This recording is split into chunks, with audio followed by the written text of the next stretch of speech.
Good evening, everyone, and welcome along to Saudi Arabia then for the inaugural Saudi Arabian Grand Prix then. And Max Verstappen will start third with Lewis Hamilton on pole position following yesterday's quite energetic qualifying session, to say the least. So we're live 5:05, as we said. All of the race build-up lights will go out. Fingers crossed, because we've had a hectic day with the schedule and F2 and the Porsches at 5:30. But we will keep you updated as to when we get that. We will also keep you updated if we hear any news on those drivers involved in that scary F2 accident earlier on in the feature race that was just over, well, a couple of hours ago, an hour and a half ago, an hour and 20 minutes ago. In fact, that race restarted at 4:45. Obviously, we do very much hope that Teo Porcher and Enzo Fittipaldi are very much okay. The only update we can give you at this moment in time is that they were both taken to hospital. Teo Porcher was taken to hospital by ambulance, and Enzo Fittipaldi was taken to hospital by the medical helicopter. But as I said, we will get, if we get any news whilst we're live to you from Saudi Arabia for the Saudi Arabian Grand Prix in Formula One, we will bring you that news from F2 as well, even when we get it. Obviously, that is the number one concern this evening, that those drivers are very much okay and that we can get through this F1 race safely. I think it's fair to say we all want a bit of a crash, don't we, to make it a bit more exciting, but you never want to hear anyone get seriously injured. Hear from Christian Horner now. Think so, and it's past all the tests that we would normally do. There was no pressure to say take additional risks, so we have to believe in our measurements, in our tools, and in the analysis that we have. So pedal to the metal then and see how far you can get. We got to go for it. I mean, Max can still see his main rival just ahead of him. He's been driving beautifully this weekend, so it was just a great shame yesterday not to convert that lap. But you know, there's a lot of racing to be done. Okay, good luck. Thanks a lot. A lot of racing to be done, as Christian Horner said. Who will come out on top in Saudi? Who possibly knows? Who does actually know? The only way Max can win the title today, I've got my calculator ready, because I do genuinely think we might need it in these next couple of weeks, because we're actually going to go back to Martin Brundle again now, though. For the future. Honestly, to be determined still, but I have to say welcome to everyone to Jeddah. It's my home city. It's so good to have F1 here, and it's just the beginning for us. It's a very young population in Saudi Arabia, isn't it? And the young people seem very, very excited about Formula One coming here. Definitely. You can feel that the city is buzzing. Everyone is being introduced to a whole new sport, and it's going to open doors for many Saudis to dream.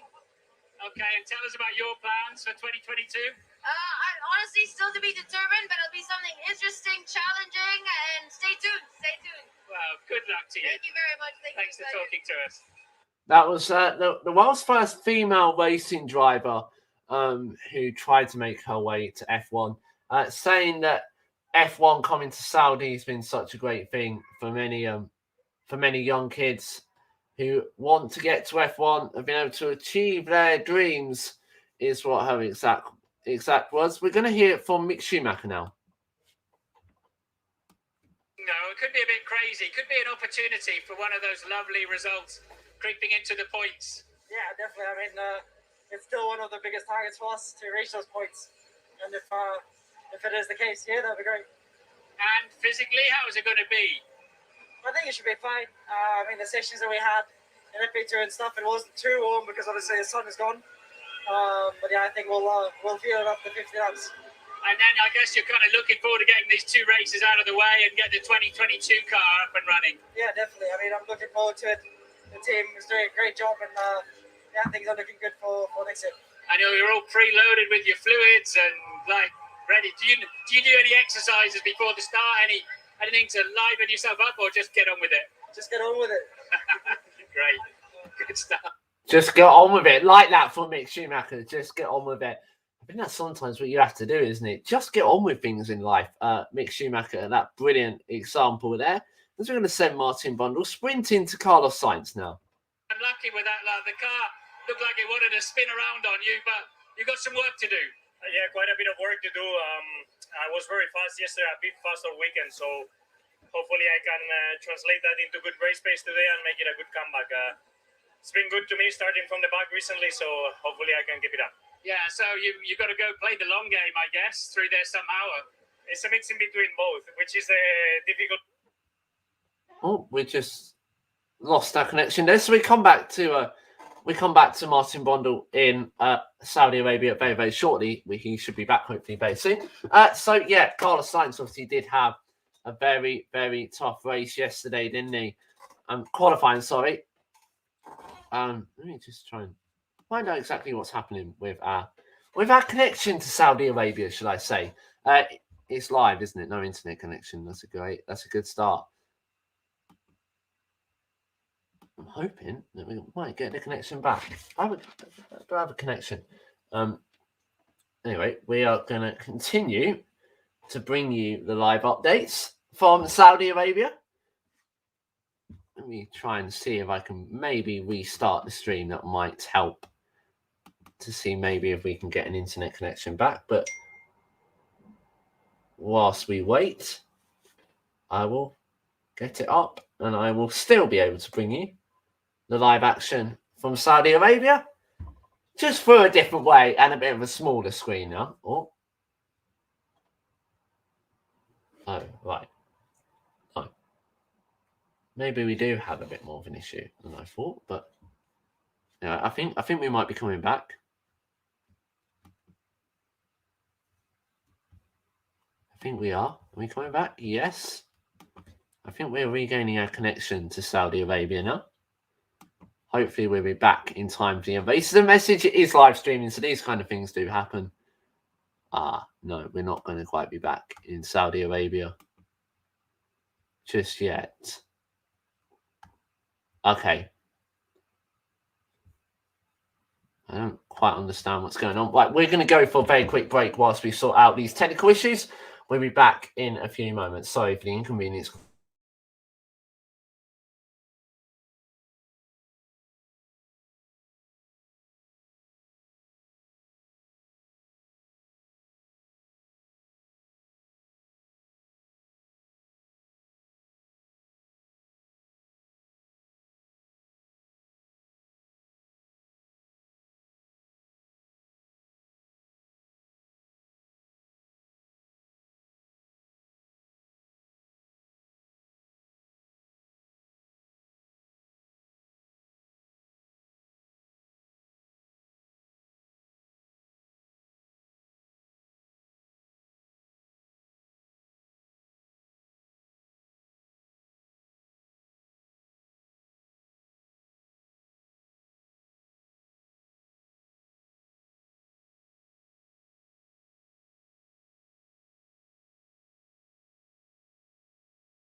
Okay, everyone. So, a new room. Sorry for the inconvenience caused, but we are back now.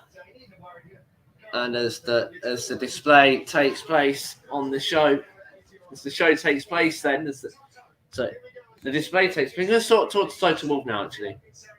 There's a lot of excitement here. There's a lot of excitement for the future. But let's concentrate on this event. Camera of the Great, you'd have taken that with me yesterday, halfway through Max's lap. Yeah, I think he had tremendous pace. He should have been ahead by 4 tenths or more. Deserved more, but he made that mistake. So 1 and 2 is really good for us. I hope we can stay there. Is this a day that changes the championship, Toto?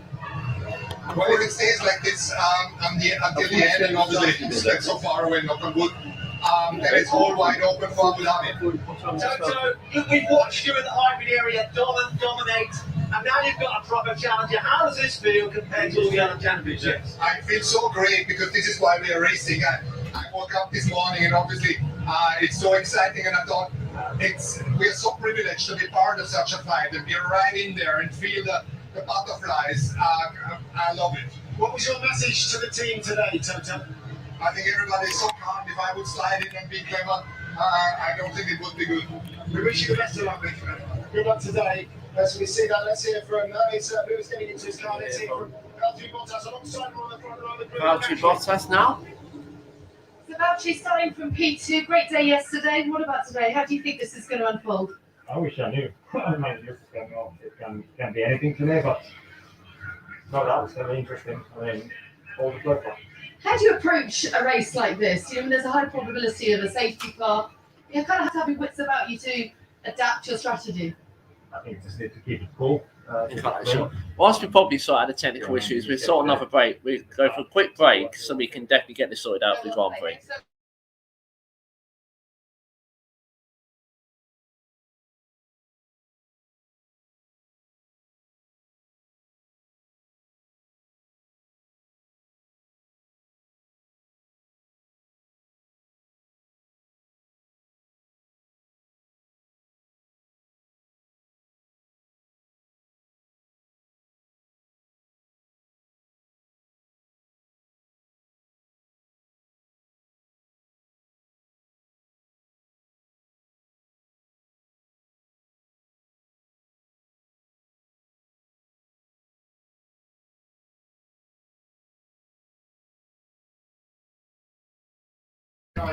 Right, we're back, and hopefully for good this time. As the light show takes place in Saudi Arabia, and yeah, it's looking pretty good seeing the light show.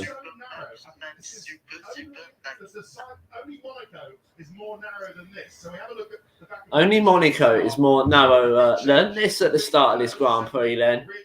So let's hope that they can all get through those first couple of corners. Of course, that has not been the case with F2 today, and maybe F2 later, and maybe F1 as well. You just don't know, do you? What exactly is going to fall? It's going to play out then here at this Saudi Grand Prix. Which is just close off the inside. Then he'll be doing his team a job. He'll be doing Lewis Hamilton a job there. Simon will just focus in on Hamilton's car on pole position. We look at Hamilton's car that lines up on pole position for this race, which is getting underway in about 10 minutes' time. We wouldn't normally have a break around now, but as we've had to take breaks for other various issues, we're going to stay live for the remainder of the programme. Then we're going to take you through the Saudi Arabian Grand Prix, which will be live and uninterrupted commentary from me. I hope you like me, because otherwise you have to run me for the next couple of hours. I hope we're in for a good race. I think we should be in for a good race. As you can see on the bottom of your screen, starting grid, Lewis Hamilton starts on pole position from Valtteri Bottas and Max Verstappen, Charles Leclerc, Sergio Perez, Pierre Gasly, Lando Norris in 7th, Yuki Tsunoda in 8th, Esteban Ocon in 9th, and Antonio Giovinazzi rounds out the top 10 as our live feed for the TV cuts as they go for an ad break. But we're going to stay with you. This is normally when we go for ad break as well. But as I said due to those technical issues earlier, we do apologise for those. We are now back up and running properly with our streams and our live feed and all our updates from Saudi. In which of those we should get an F2 update. Or hopefully, if we do get an update on those drivers following that scary F2 accident, we will keep you updated as to exactly what happens throughout this Saudi Arabian Grand Prix with them. All we know so far is that they've both been taken to hospital. They're both conscious. Teo Porcher was taken by road to hospital. Unfortunately, Enzo Fittipaldi had to be airlifted to hospital. So it looks like his injuries might be slightly more serious than maybe what we anticipated at first. But all of us would like to send our best wishes to Enzo and Teo. And we pray that they are very much A-OK following that start line accident, that nothing short of horrendous. Right. Now we are going back to Saudi Arabia, and we can hand you over to the guys in Saudi Arabia for the build-up to this Grand Prix. So, no, we're not at the moment. We will in a couple of moments' time. We're just looking at some of those replays from the Sao Paulo Grand Prix. What a race that was! Lewis Hamilton. That move into Estigo de Largo was something quite special, and hopefully. Lewis, well, hopefully we get more of those kind of overtakes today in Jeddah. It is going to be hard to overtake around this place. The main overtaking space I would suggest would be turn 1. Right, history awaits then in Saudi Arabia. It's time for the first ever Saudi Arabian Grand Prix. This is amazing. That was a desperate manoeuvre to stop Damon Hill winning the championship. And surely Michael's got the momentum now. Alonso's done it. Hamilton's crashed into his teammate. They almost touch. Verstappen stays out in the crowd. What their approval for this? Rivalries.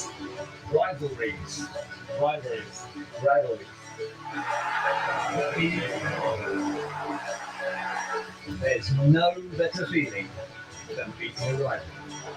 Best day of my life. Their passion, their intent. They can bring us closer together, but also tear us apart. Rivalries stir the best of us. What a victory for Lewis Hamilton! Winning is not everything. It's the only thing. A win is your fruit. You are willing to leave everything, to beat him. Max Verstappen wins, and once again, he's crushed the opposition. So we never give up. This is still on. The thrill, the satisfaction. So just for you asking, can we stream the race? No, we're not streaming the race because we can't because of copyright reasons, if that makes sense. We get about £1,000 fine if we try to do that. So no stream race. We'll just chat about it. And the infancy of one man's journey to the top. Rivalries, rivals. Once gone, never forgotten.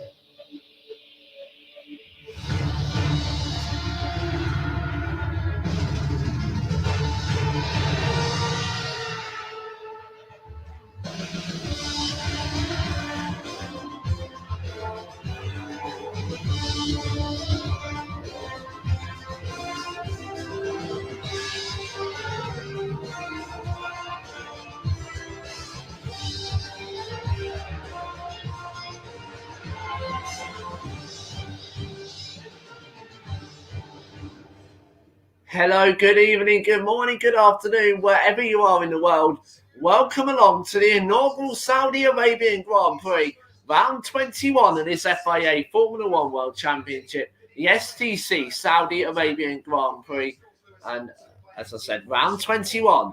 And as we head into the final double header, Jeddah then, the Jeddah Corniche circuit will be the longest street circuit on the 2021 F1 calendar. The Corniche Regeneration Project has been an extensive cleanup and a lagoon and plans for the planting over 2,000 trees then in Saudi Arabia. Let's take a look at this magnificent street circuit then, 6.174 kilometres. 3 DRS zones then as well, plenty of overtaking options. A bank corner as well, and a bit of elevation, 27 corners, and the tyres we have this weekend then will be C4, C3, C2, with C2 being the hardest of those compounds. But also, the threat of a safety car or a virtual safety car lurks around every single corner. Here's the starting grid then. For the Saudi Arabian Grand Prix, Lewis Hamilton starts on pole with Valtteri Bottas alongside him in the Mercedes 1-2. Max Verstappen starts third after crashing out of qualifying. He's got Charles Leclerc for company in 4. Sergio Perez will start 5th with Pierre Gasly in 6th. Lando Norris will start 7th with Yuki Tsunoda in 8th. Esteban Ocon will start 9th with Antonio Giovinazzi in 10th. Daniel Ricciardo will start 11th with Kimi Raikkonen in 12th. Fernando Alonso will start 13th with George Russell in 14th. Carlos Sainz will start 15th with Nicholas Latifi in 16th. Sebastian Vettel will start 17th with Lance Stroll in 18th. And Mick Schumacher will start 19th with Nikita Mazepin in 20th.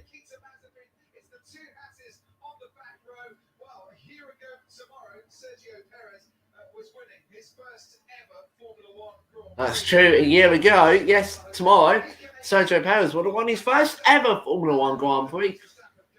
And at that moment in time, we had no idea exactly what team he was going to. But now we do. Expect a flying formation that from the start at Mercedes-Benz.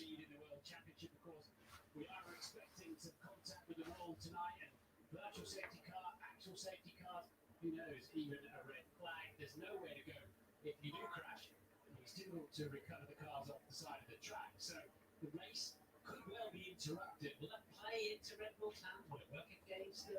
And obviously, of course, somebody is very much bound to find these walls, these perilous walls of a street track at some point this afternoon. So expect safety cars, expect red flags, expect delays. This has got every ingredient to be a Formula One classic this afternoon then.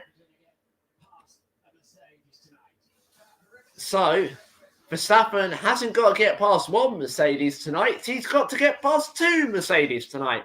But can he do that off the start? Or will it be Torpedo Bottas that gets in his way? Obviously, he will have the slipstream, will Max Verstappen, from Lewis Hamilton. Not that there isn't much of a slipstream, because there isn't really much of a run to the first corner. In fact, it's one of the shortest runs to the first corner of the season. I think it is the shortest, actually, because the shortest would normally be Canada, but we didn't get to go there this year, unfortunately. One light on. When that goes out, the formation lap for the inaugural Saudi Arabian Grand Prix, 6, 5, 4, 3, 2, and 1. And the formation lap is underway. An incredible drone display there. And let's see who gets away the best at the formation lap. Both Mercedes seem to get away well. Expect this to be a very fast, rapid and flowing formation lap, because the drivers very much need to get those tyres up to temperature. And I think near enough everyone will be on the mediums. We should get those time informations in though somewhere around this lap. We've had the light display. The lights are now firmly on, and we are ready for a Saudi Arabian Grand Prix that has every ingredient to be absolutely fantastic. We got bank corners, we got perilously tight walls, and the pit stop strategy then. So if you start on the mediums and you can get them to go to that 19 to 25, your hard's right to the end. If you do a two stop, then it's mediums hard on that 15 to 21. Then you'll be back on the mediums again from that 33 to 40. There is a lot of dust down on the circuit, like oil dust, following that crash in the F2 feature race and that crash in the Porsche Super Cup as well. So that could cause a bit of a problem, but hopefully we get away unscathed.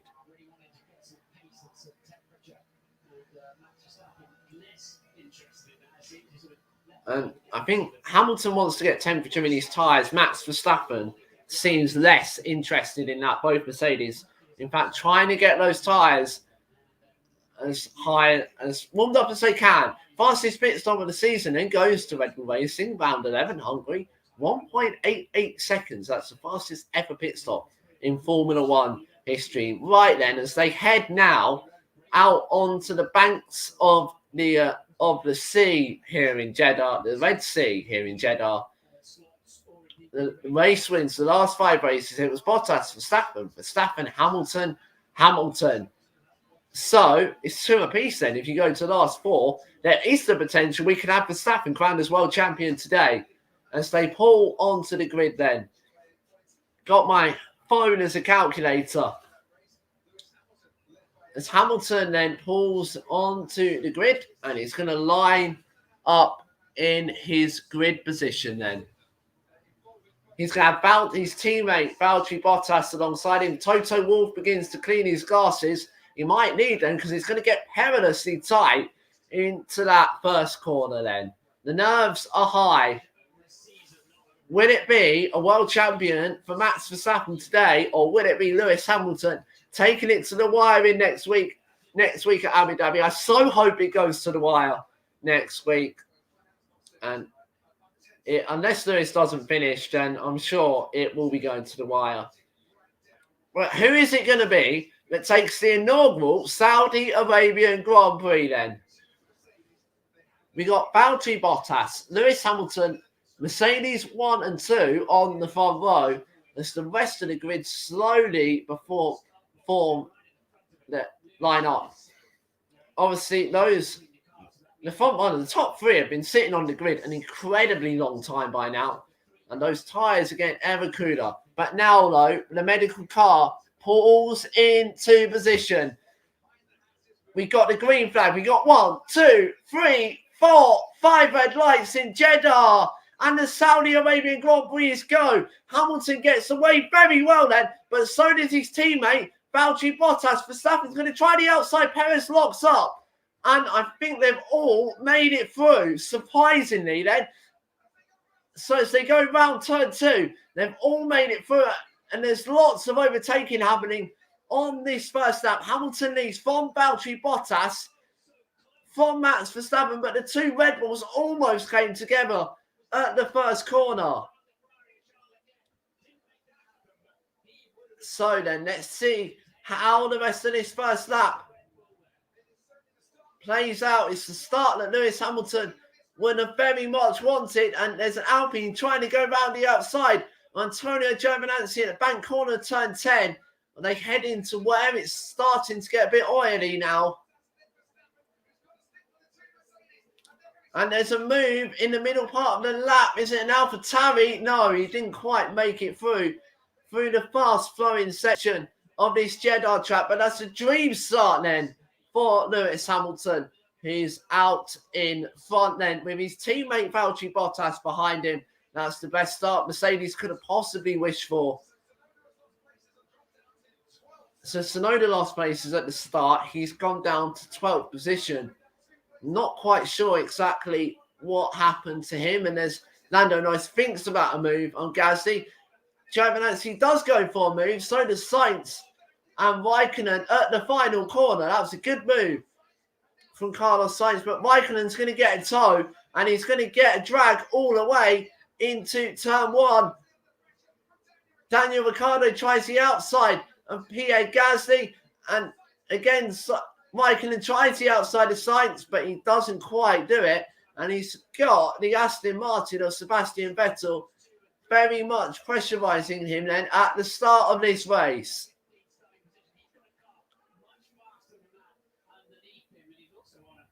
So miraculously, no one found the barriers, which is a very much a surprise, isn't it? Considering there's been a crash on every opening lap of every other race this weekend. F1 proved to be something quite different.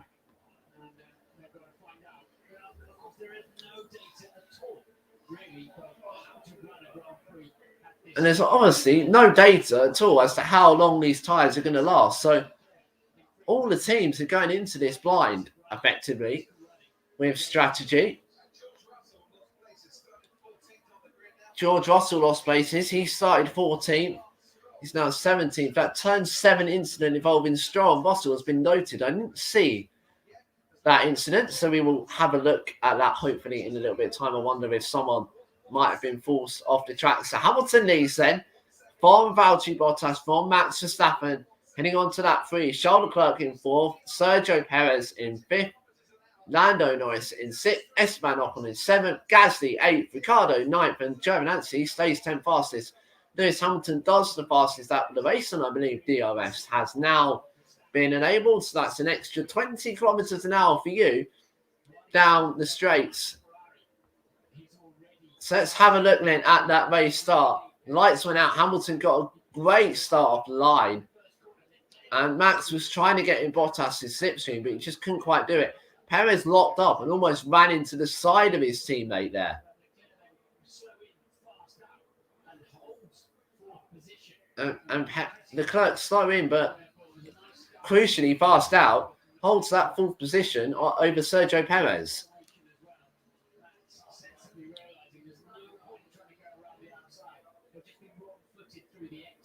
And let's see what happened further back. I think there was a bit of contact actually between an AlphaTauri and an Alpine. Is there contact? Yes, there was quite big contact actually. And Esteban Ocon, lucky that he hasn't got a puncture from that one really.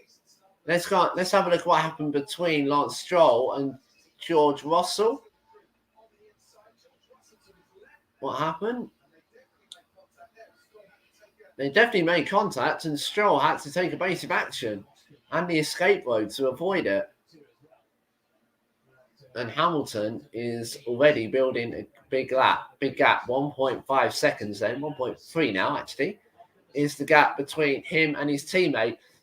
But Valtteri Bottas could play a very much crucial role in this race and in this championship.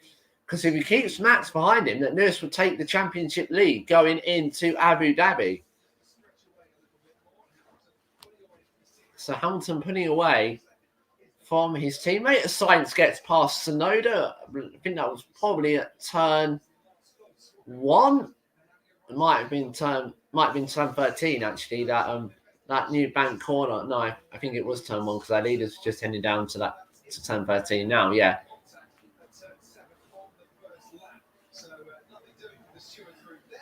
And that incident between Lance Stroll and George Russell has been deemed no investigation necessary then. So they've been there off. Let's see how Carlos Sainz got past Yuki Tsunoda. He went to the outside at turn 1. That's a good move by Carlos Sainz. And he went late on the brakes. And yeah, good move from the Spanish driver, Sainz Radio.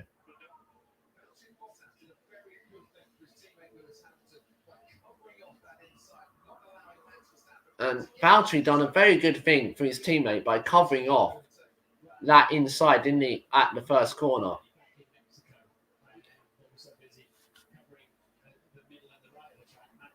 And Valtteri Bottas has just done the fastest lap of the race. And I think Raikkonen thought about a move on, who would that have been? Yuki Tsunoda at the final corner. He's now going to get a run down the long start-finish straight. But we're looking at Daniel Ricciardo, who's still trying to get past Pierre Gasly at turn 1, but he couldn't quite do it. And let's wait and see. I don't think Raikkonen did get past. No, he did not get past Yuki Tsunoda. So Tsunoda stays in 13th position, but obviously hasn't had the best of races and the best of starts to his race. Yuki Tsunoda, he's made much better starts throughout his Formula 1 career then. So it's now settling in to a bit of a rhythm.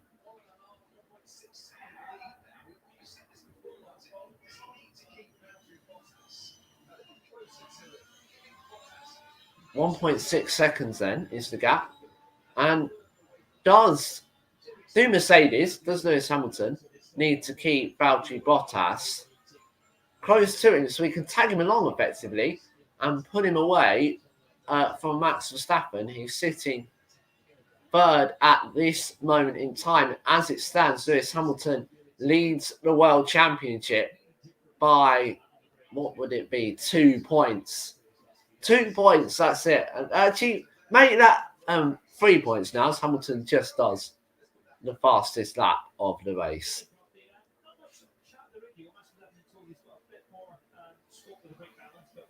There isn't really even much chat going on the radio. Race control then. Start incident involving Ocon and Tsunoda has been noted. I'm not surprised as Raikkonen fought and Giovinazzi, and there's an Alpine that's gone off the track. And it's Fernando Alonso. Giovinazzi tried the outside. Alonso ran wide at turn 1 and he's kept Giovinazzi ahead of him. Is that gaining an unfair advantage over his competitor then? As we ride on board with Valtteri Bottas, Hamilton does the fastest. Bottas radio.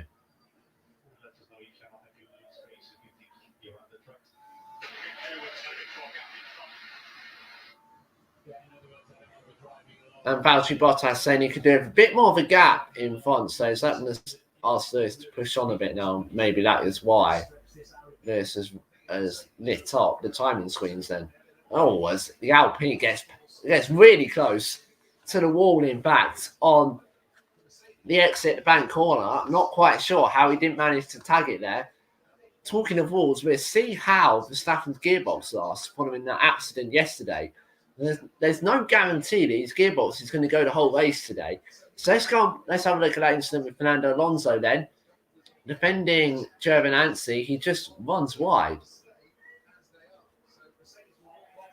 But does he gain an unfair advantage by going off the track? That's what he actually locks up. So you could argue it's a bit of a mistake, couldn't you? When Ricciardo thinks about it again on Pierre Gasly, but can't quite do it. There is a move though in the background, but we're not going to quite get to see it. Giovinazzi has this time got past Fernando Alonso. We're focusing on the Ricciardo Gasly incident. Alonso's lost 1 place. He might be about to lose 2 because he's got Carlos Sainz right on his tail now, heading towards the bank corner. Time 13 of 27 on this long Jeddah Corniche circuit. As they come into view, I think Sainz has struggled a bit through the fast section of Sector 1. Let's go on board with Giovinazzi for that move on Fernando Alonso. It's been coming. And it got very close to contact. That's a good move from the Italian.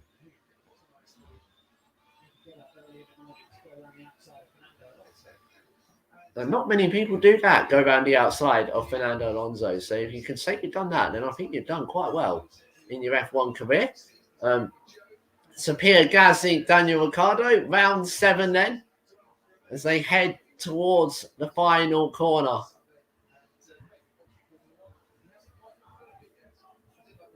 As of yet, no safety cars. It's a good thing as they... Right, here we go then. McLaren, AlphaTauri. McLaren that's closer this time. He's in the slipstream. He's going to be wheel to wheel with Gasly. He's going to be past Gasly by the time he gets to the braking zone. The stewards have decided that Ocon and Tsunoda no investigation was necessary as Sainz goes down the inside of Fernando Alonso at turn 1, but Alonso decides to fight back, but he can't quite do it. Or can he is around the outside of turn 2? No, into turn 3 they go, and it is Sainz who gets 11th position then from Fernando Alonso at the second time of asking.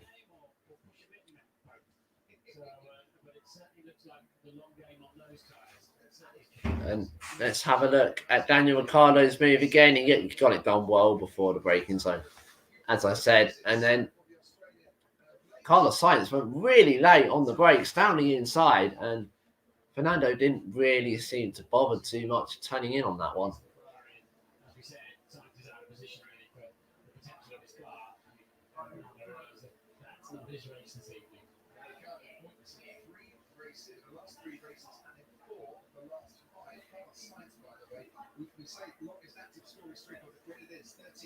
And Hamilton does another fastest lap to extend his lead to over 2 seconds now. and about 3.5 to Max Verstappen, then his title rival. No issues with traffic this afternoon at the moment, until we get to later in the race. We're nearly a fifth of the way through it already. Wow, it's going very, very quickly. We did wonder whether it would be a physical race. It might well still turn out to be a physical race, but there isn't a huge amount of overtaking going on, unfortunately, at this moment in time. It almost feels like one of those races that kind of needs a safety car to get it going a bit, if you know what I mean.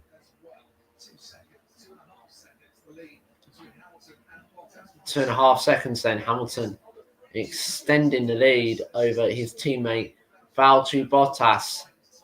And Hamilton does another fastest sector one. He's loving that part of the track. That was the part of the track that he was struggling in, remember, yesterday in qualifying. Through the bank corner, they all go. It's a bit of a DRS train at the moment.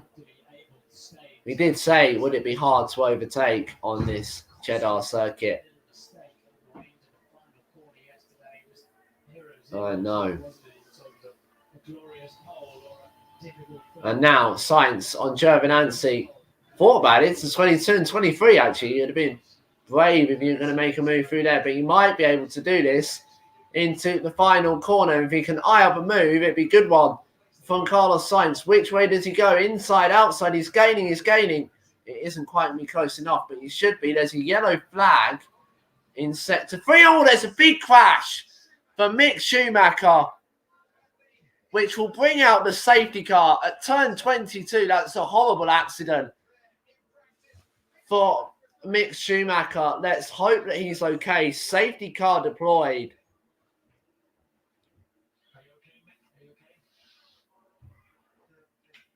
He's saying he's okay, but that's a very big accident, and we remain under the safety car now in this race. And Mick Schumacher, Michael Schumacher's son, lost it high speed, hit the barriers, and it's going to cause a lot of activity now in the pit lane. He's come over the team radio to say he's okay. There's a lot of damage to the car and the barriers as well. And who will make the pit stop is the interesting quotation. So, safety car out. Hamilton radio. So listen. Okay, so Mercedes and Lewis Hamilton are coming into the pits. They're going to stop on the safety car, which effectively you lose less time if you do that because the track isn't going full racing speed. But Hamilton's ignored. No, he hasn't. He's going to come in now to the pits. Let's see. Verstappen staying out. Verstappen stays out. Hamilton's in the box then. It's a good stop. Did Bottas come in as well? Yeah, I think Bottas came in as well. So Mercedes double stacking then. So Verstappen takes the lead of the Saudi Arabian Grand Prix. Now, the issue here is, if it goes to a red flag, then Verstappen's in the box seat for this one because he can just change his tyres on a red flag. So Mercedes need to hope that we remain under safety car conditions. And the medical car has been deployed, understandably.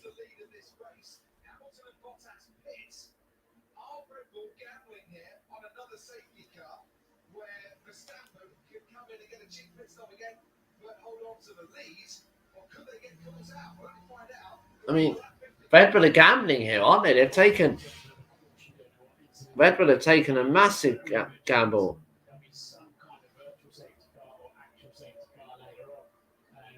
And the Mercedes Aston Martin safety car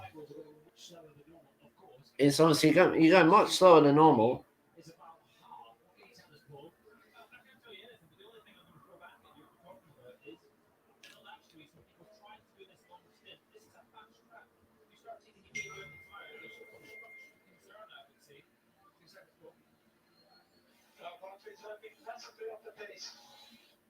I agree. Absolutely. That's going to be allowed when he does.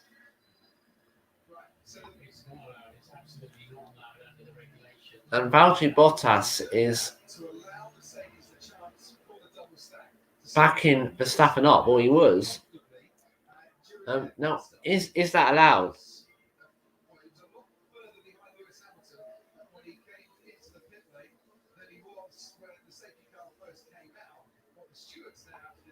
And let's go on board with Mick then. And it was very similar to the Ferrari of Carlos Sainz. He just lost it at 22, and there's no room for error at the Jeddah Corniche circuit. Now, will we need a red flag to get those Tech Pro barriers back in place is another question. They should be all right. They should be able to rebuild that under safety car conditions. It's not like it's a tyre wall. As we see Mick climb out of the car then. Verstappen radio.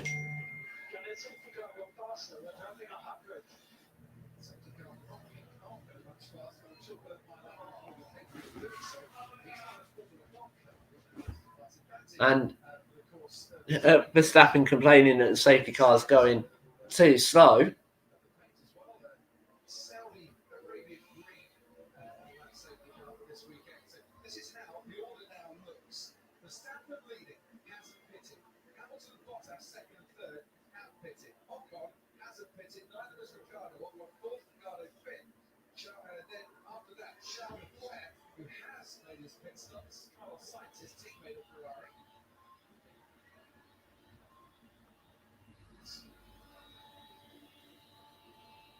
And,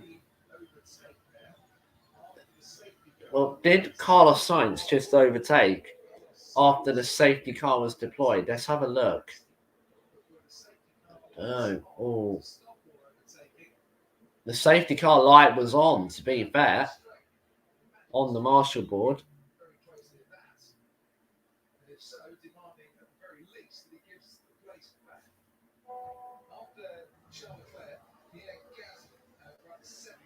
It's a big gamble from Mercedes to pit. It's a big gamble from Red Bull to stay out, you could argue, isn't it? In either way. So both Mercedes have stopped then in this race.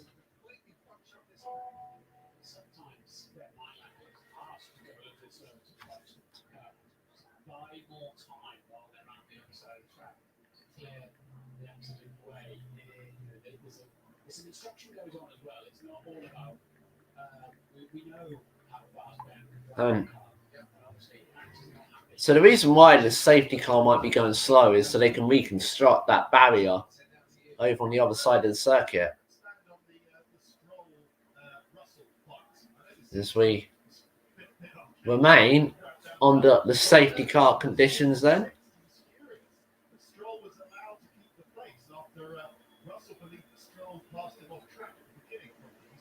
And Russell's furious that he believes that Stroll passed him off the track. So safety car will stay out for another lap. It is quite a long track, so they can go slower around the other parts to give the marshals more time to repair the barriers, but also just to make sure we can get more laps done in this race, or green flag laps in this race. So Verstappen leads, but he hasn't pitted yet.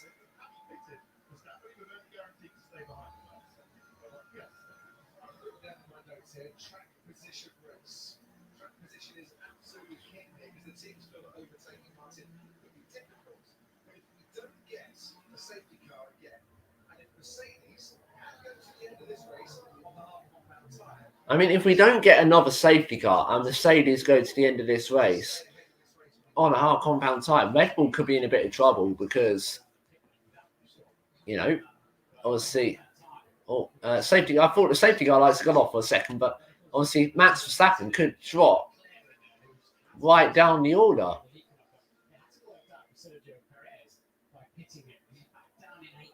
And it didn't work out for Sergio Perez because he's back down in 8th place now.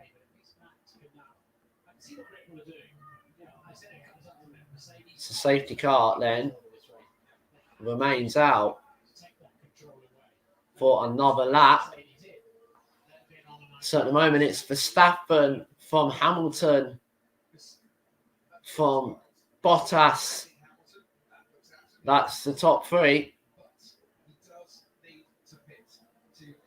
Verstappen leads, but he does, however, oh, red flag. And that has played massively into Verstappen's hands.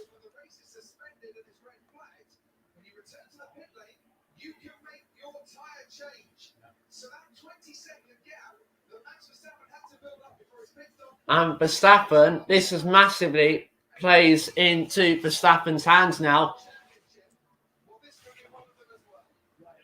So we've red flagged the Saudi Arabian Grand Prix.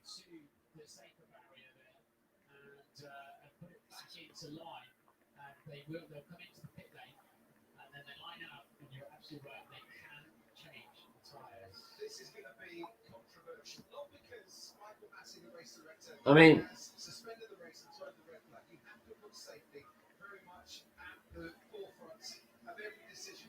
we are red flagging the Saudi Arabian Grand Prix then.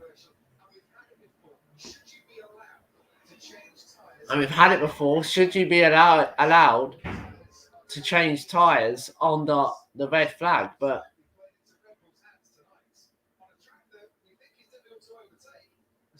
and this has massively played into Red Bull's hands now, isn't it? Hamilton radio.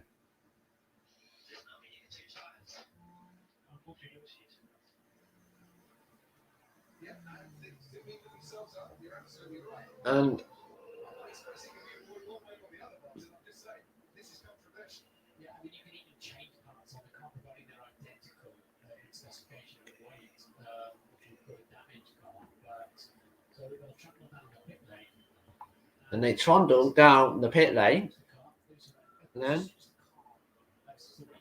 And Verstappen is a very, very, very lucky boy, you have to say.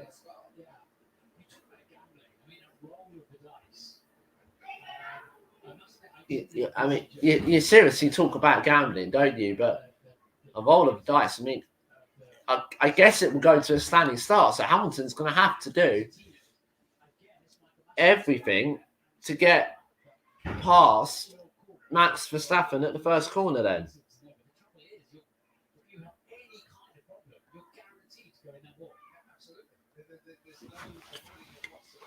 Hamilton radio.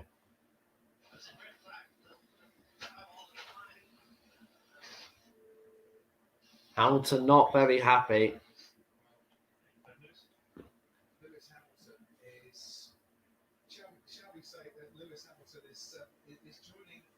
He's not very happy.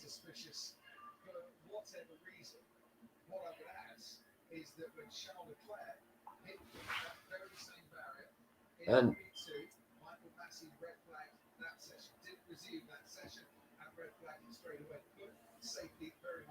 I mean, Michael Massey does very much put safety at first.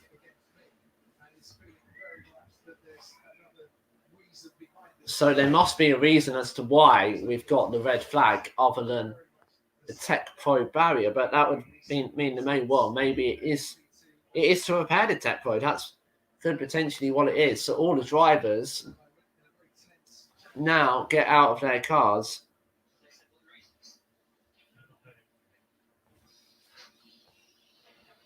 And Hamilton asking exactly what the reason is. And he's saying that was a big gamble. Well, it was a big gamble, wasn't it?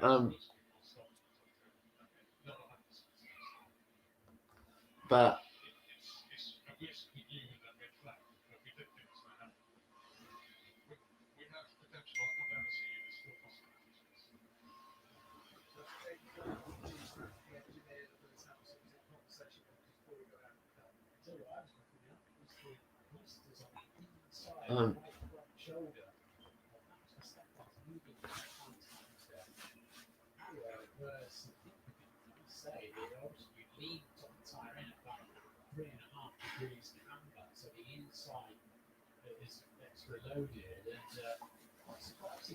Let's have a look then at that incident again that has caused probably the biggest controversy of this race.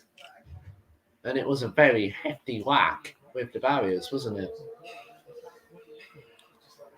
He just went round and then it's done a lot of damage to the rear end of that car. He just get oversteers. He went into the corner, maybe.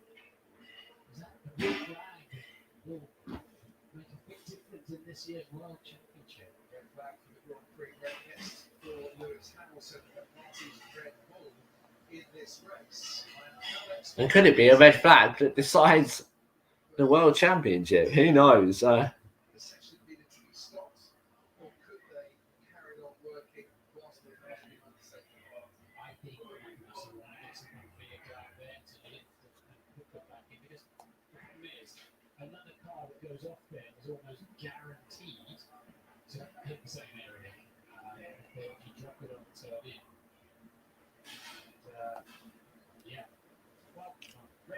And that 14 of 50 then, the race is suspended. So we wait the restart. I don't think it should be too long. I guess it will be a standing start. So obviously, although Max gets a free pit stop, obviously Mercedes do also get a free pit stop. So it is.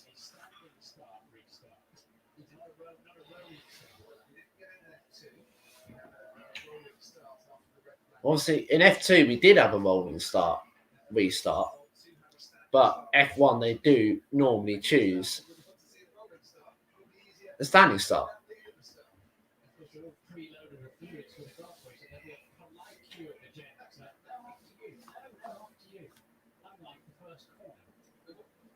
And they are obviously all preloaded with their fluids for the Grand Prix.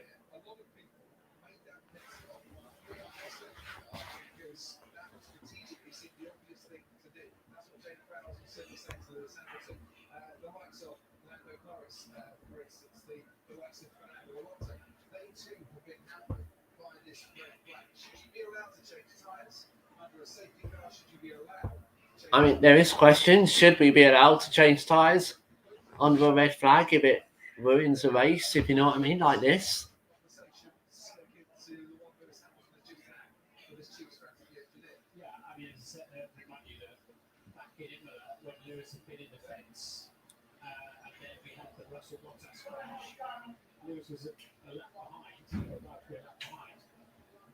And good to see Mick coming back to the paddock.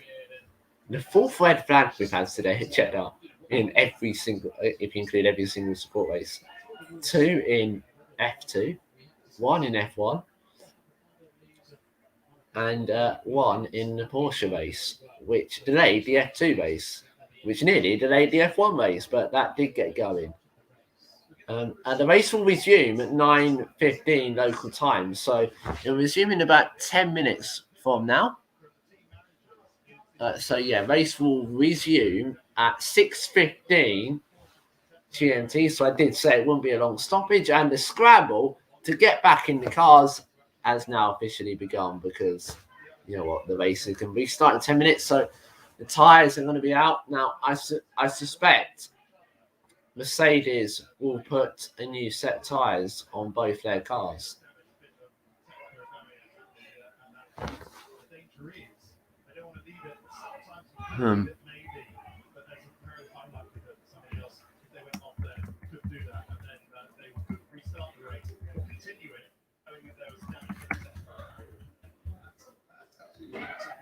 So what they said is they couldn't continue the race knowing there's going to be damage to the Tech Pro barriers. So, yeah, race will resume in 9 minutes' time then. And I suspect we will be getting a standing start. So just as the drivers get out of their cars, it's time to get back in them again, get back into race mode.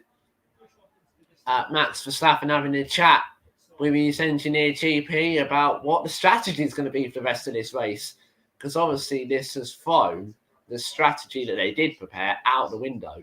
A free pit stop for Max Verstappen, a free pit stop for Lewis Hamilton as well, but Valtteri Bottas, but it's cost them one place each.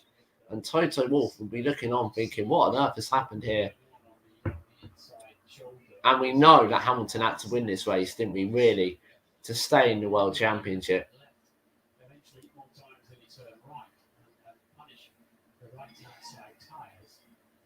And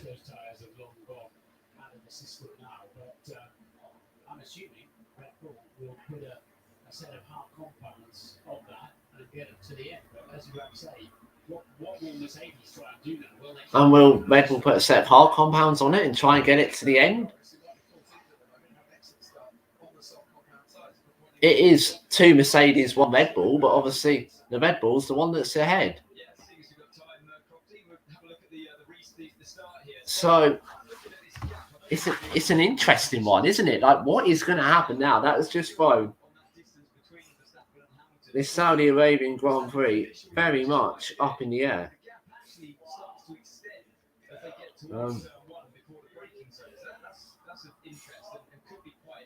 And it was quite a nasty one for Mick Schumacher. And understandably, the race was stopped so they can repair that Tech-Pro barrier.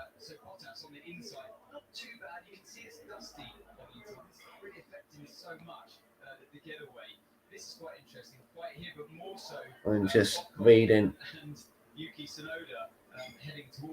Harvey saying the car crumpled like a can of Coke. Well, that is what F1 cars are made to do. Penalise Bottas. Is it allowed for Bottas to drop 10 seconds to do it behind us after the SC?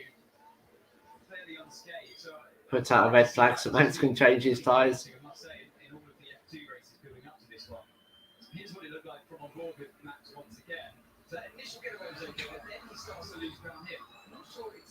And let's see if we can try and replay some of his radios here.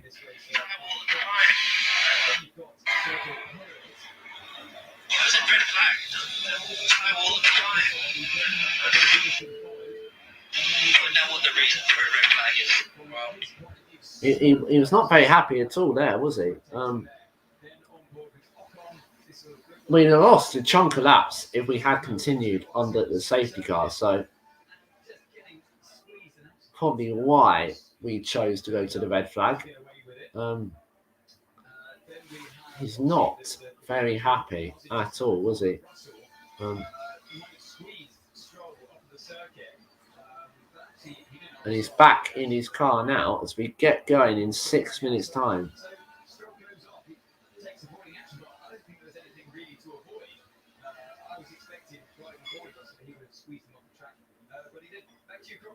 Adrian saying that red flag should have been immediate.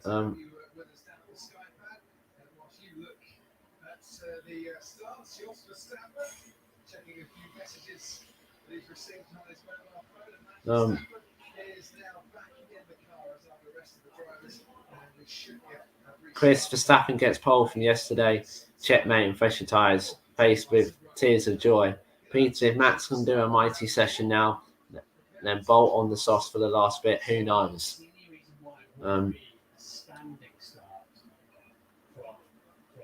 Willem, I was just going to say, sure that not pitting Max was not going to work for Red Bull shows what I know. Yeah. I can't pronounce the name, so red flag and everything swings back to Red Bull Racing. Yes, it really does. Errol says yes, free pit stop for Verstappen. Matthew said perfect, that would go well in Verstappen's eyes.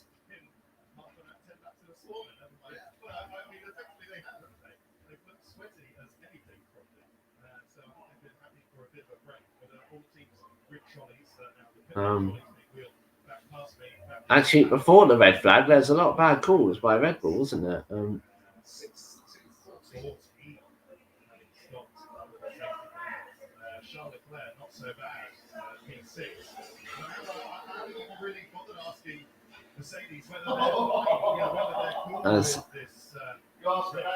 Right.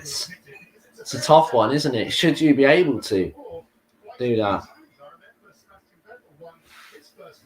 Should you be able to pit to change tyres under a red flag? It is something that needs to be argued. I do agree, because it's now effectively ruined the race strategically, isn't it? I hope it hasn't ruined the race on track, and I hope we can go back to a standing start and we can get some red lights on in Jeddah. And when they go out, we'll be back to racing conditions.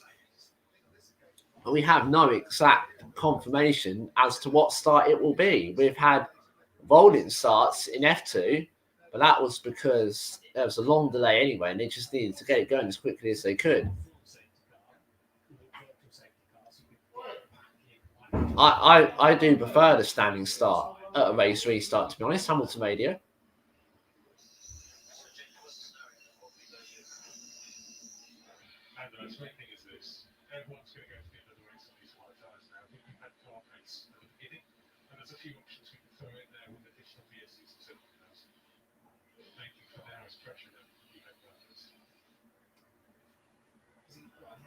And who is it going to be that comes off best in this Saudi Grand Prix?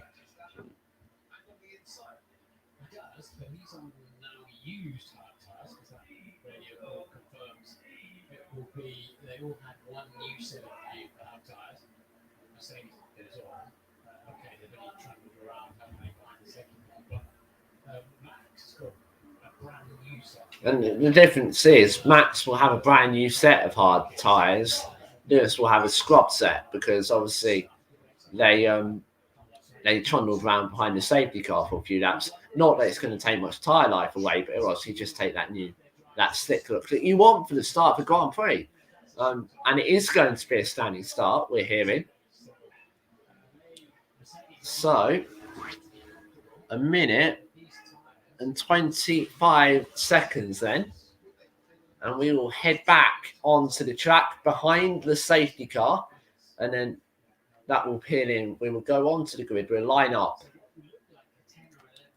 And then the lights will come on. And then they will go out. And then we'll be back racing in Jeddah.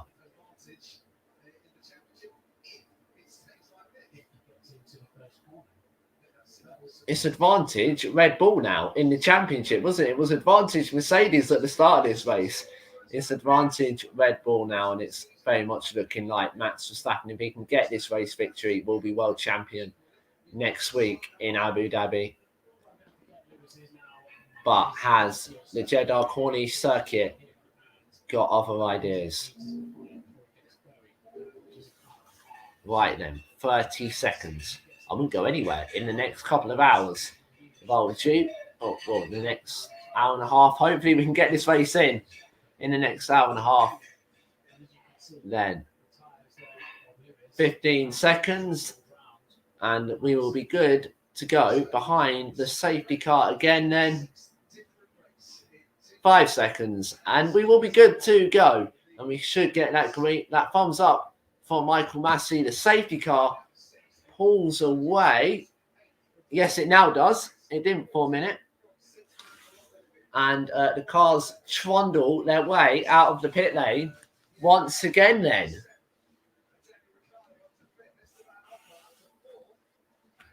And Esteban Ocon has got up to 4th position then in that red flag as well, because he benefited from changing his tyres.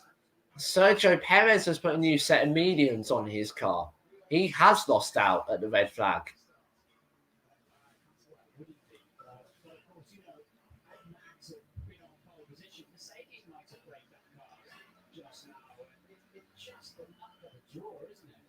I mean, it really is just the luck of the draw in these situations. And there was always the risk the race was going to go to a red flag. And it did on that occasion. Unfortunately, Hamilton Radio.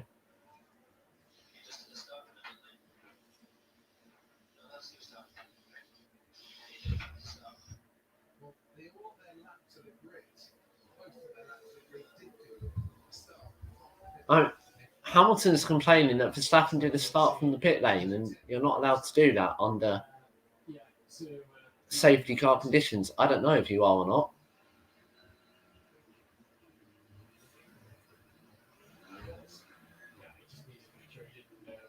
He definitely did a practice start, but I don't see anything wrong with that, to be honest.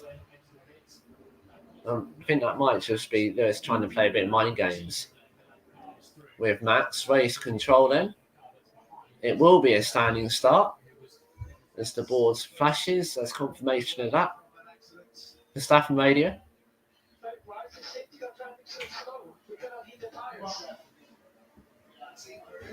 And Matt's still saying, why is the safety car going so slow? We need to heat the tyres. Means that the safety car pull away.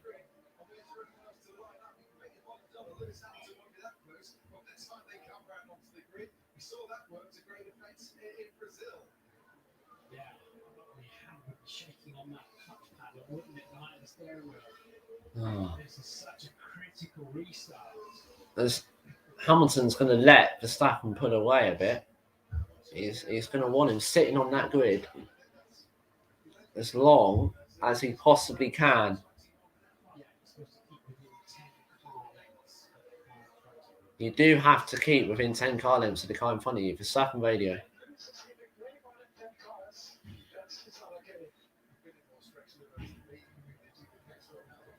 And he's saying that Lewis is not within 10 car lengths. And I would say he is, to be fair.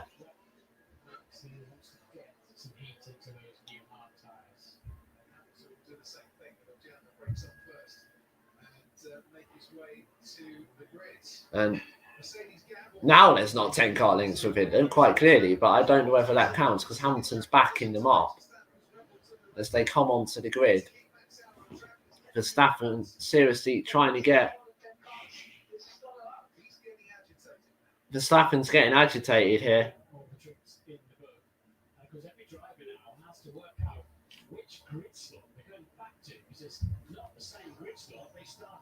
And obviously every driver has to work out what grid slot they're going to. It's not quite as simple as you think. There is a little sign on the side that says exactly where they need to go then, right as they line up. Verstappen's been sitting on the grid for a little while now. We've had officially 14 laps of this Saudi Arabian Grand Prix. When we restart, be lap 15 of this race. It's the second standing start of the evening. They're very slowly making their way onto the back of the pack.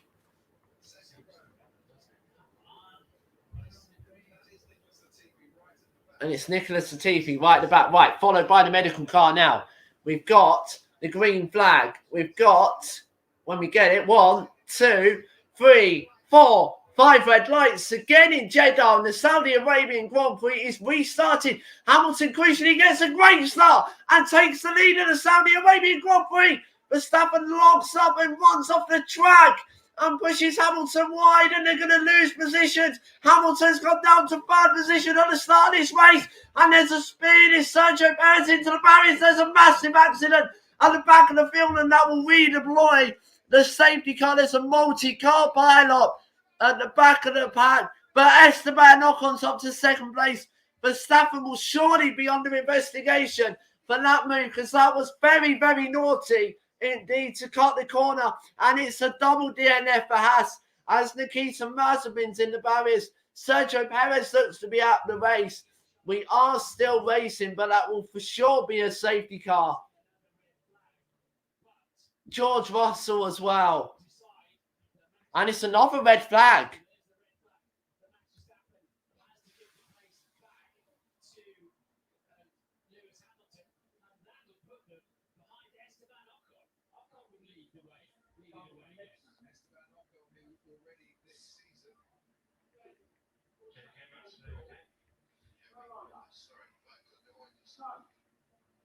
So, Nikita Mazepin, Sergio Perez, and as you saw there, George Russell, all out of this race now as well.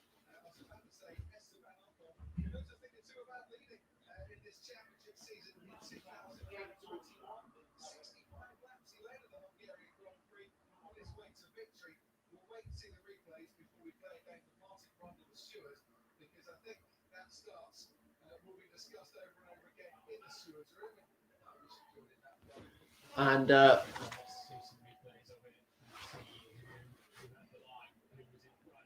And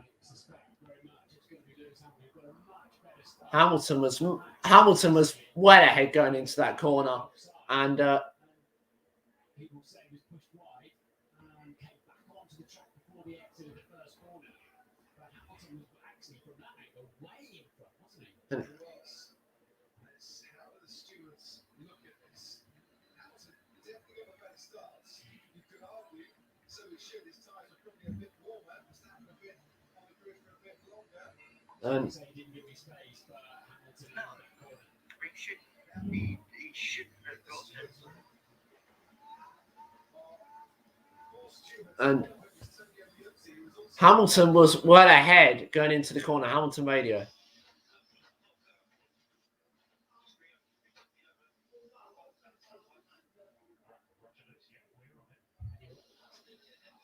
And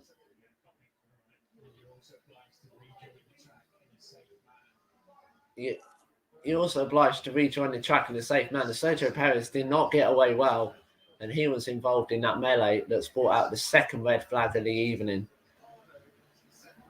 Let's see, did he lose? How that incident exactly happened? Perez seems to get turned round, and he hits the barriers, and then what happens with Nikita Mazepin? I think he just hits the other wall in avoidance.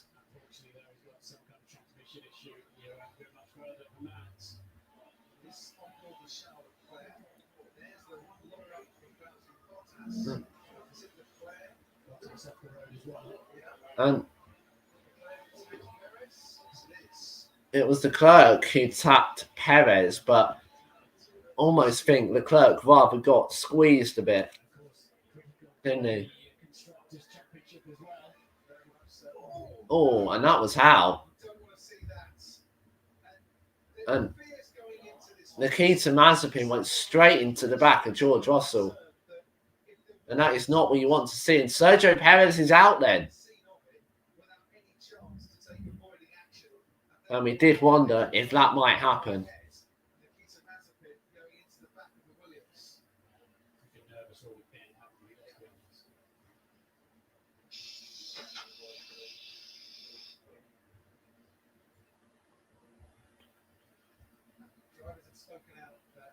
And Hamilton saying he had to avoid a collision there as they get out of the car again. And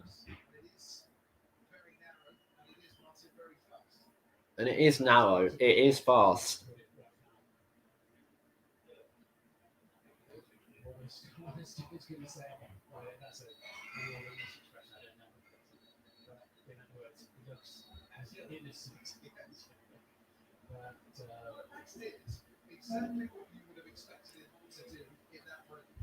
And for the lead of the race and the lead of the World Championship. But was it fair in your opinion? No. Lewis earned the corner and Max got off the brakes.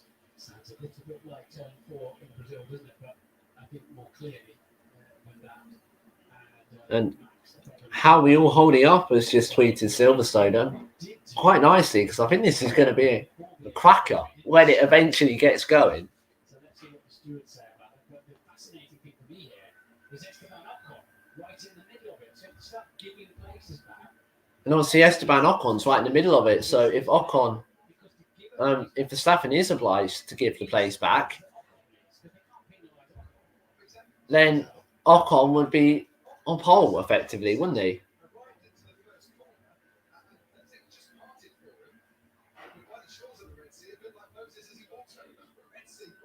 And I think Verstappen was majority at fault for this one.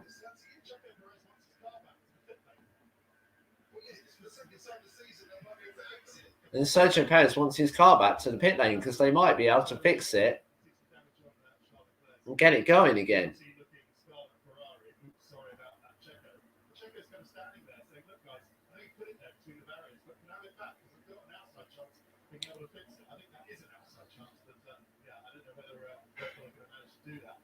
I mean, we've got it's the second red flag we've had on the night, and we're only 16 laps into this crazy race.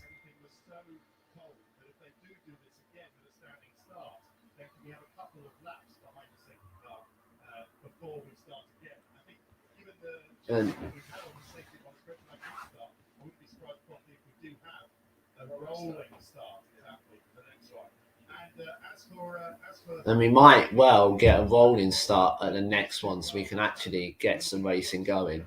Hamilton in the queue in the pit lane, but we'll have to wait to see what the stewards have to say about that. Toto Wolff's on the march here. Toto Wolff is on the march, and where is he going? He's off to have a chat. Red Bull will say Lewis ran wide, running out of space. It was going fine, he's running outside. And obviously the second will say he just passed his speed off the racetrack. So that's what will be going on with that. And it's also Lewis Hamilton heads into the Williams garage, which is unusual. In the interest of balance, let's go through the stuff. Verstappen getting agitated on the formation map, and as we heard it, visibly agitated, and audibly agitated on the radio with Lewis Hamilton dropping back too far. Was that right? an Uber when you need one. But did Hamilton drop a bit too far back, and did that then affect Verstappen at the start? Yes, there was an element of that, but he was more than his 10 places behind. It's a tough one, isn't it? We haven't heard a word about Bottas. Should have got up penalty because he was going too far in the formation line. They're all playing all the games nowadays, everything. They're not of them. Playing every trick in the world. Michael, hi, I'm going to give you the opportunity to start from grid position 2 for this, based on what occurred at turn 1-2. Okay, thank you. We're going to have an internal discussion on that. We felt we were pushed off there, so thank you for that. If we could have a minute to think about it. Yeah, can you come back to me within a minute or two? That would be great. Okay, so grid position 2. Swap positions as well. Hamilton goes to the front. But does Ocon have to swap position as well, which means Hamilton goes to the front? That doesn't seem right. You're right. Because this race was stopped on its first lap before it completed a lap, the restart. Maybe that doesn't count. Maybe they're thinking Hamilton will be involved and Verstappen second. And what we just saw. Red Bull Radio. We would accept P2 on the basis that Ocon's on pole, correct? We would drop you. Well, we would drop you back behind Hamilton. Sorry, Jonathan. Yeah, I thought you'd said. No, my apologies because I haven't looked at it. Back behind Lewis. Okay. That's my offer. I need another minute. You have my suggestion. So what it is that Verstappen will be dropped behind Hamilton. Ocon's going to be at the front. Verstappen second. And Hamilton third. And meanwhile, this race will restart in 10 minutes' time. This is the honesty policy that Michael Massey is employing here to give Red Bull the opportunity to swap the places around before the stewards need to make a decision themselves. And we'll wait and see whether Red Bull take up that offer. And it's an offer, but obviously if Red Bull don't take up that offer, then surely they'll be getting a time penalty coming his way. I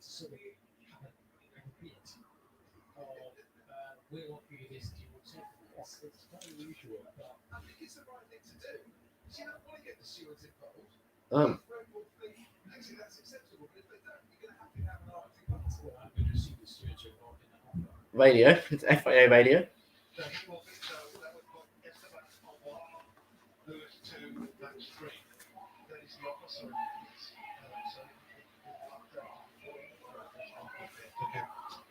obviously, if they choose not to accept that, then they'll have to the stewards. Copy that. Thank you. Okay, so Michael Massey's saying if they choose not to accept that, then obviously it will go up to the stewards, and that's understandable.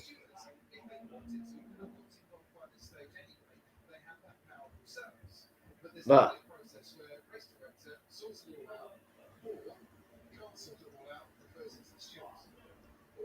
What exactly would the penalty be if it did go to the stewards? A 5-second time penalty, 10-second?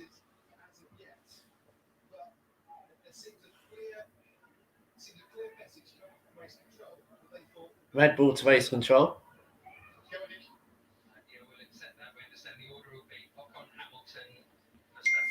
That is correct. Ocon, Hamilton, Verstappen. Okay, you having a really good look at that Bottas stuff under the, and also Hamilton dropping back under the formation lap just now. Yeah, I'll have a look at it all. It's a standing start, restart, Jonathan.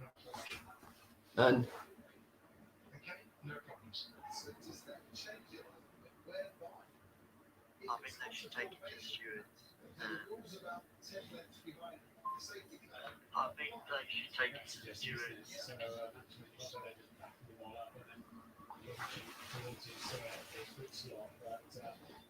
Yeah, this is uncharted territory, I would say. so he's back behind Hamilton after all of this. Ocon will start on pole position.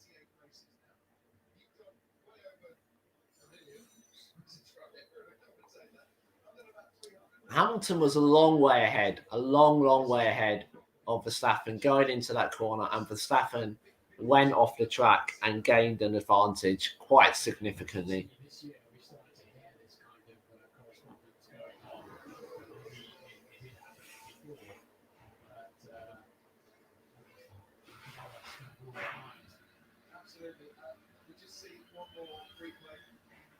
We're just having a look at one more replay.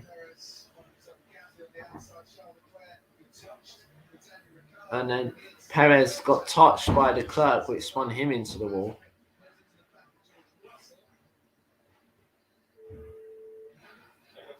And then George Russell, I think, has somehow got collected in all of this. And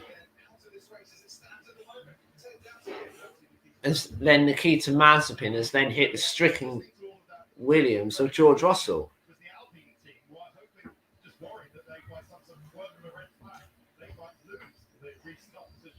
And let's have a look what happened with Charles Leclerc. I think he picked up some front wing damage somewhere. Yes, he has. When he tagged Perez, Leclerc radio. He said Perez forgot about me being here. I think he very much did, Charles Leclerc. He very much did rather squeeze you to the wall. Let's go on board with Esteban Ocon now. He currently runs P2, which will be starting, though, on pole position. Bottas locked up. Did Lewis force Max off? Did Max rejoin on safety? That's what Michael Massey has deemed it.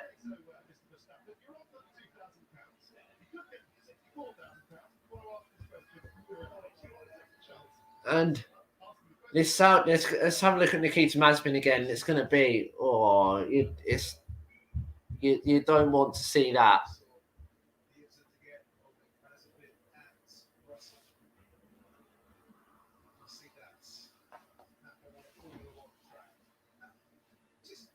Right. I think we should almost be good to go very, very shortly. And hopefully we'll actually get a full racing lap in this time.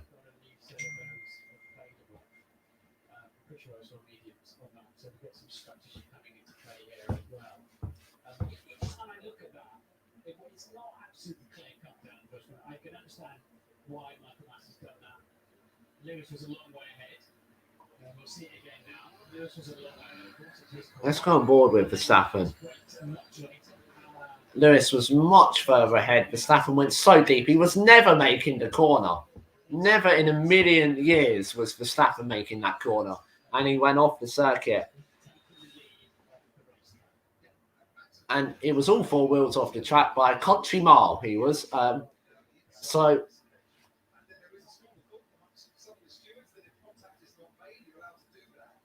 I mean, there is some rules by the stewards that if contact is made, you're not allowed to do that. So the running order at the restart of this race will be Esteban Ocon, Lewis Hamilton, and Max Verstappen as the top three. But where do you go with this? What is the next twist to the tail of this epic Saudi Arabian Grand Prix? endure this. Absolutely incredible. Should have been the fastest race of the year, David. Well, yes, I think we might be getting a late fast home, but what drama. I mean, it really should have been the fastest race of the year. It might just be the slowest race of the year if Saudi. To me, it seems like they conceded what Max had to take that position back, but it seems back again with a good start. I can't believe we're looking at a race where Ocon is going to lead them. Third time lucky. It very much is going to be.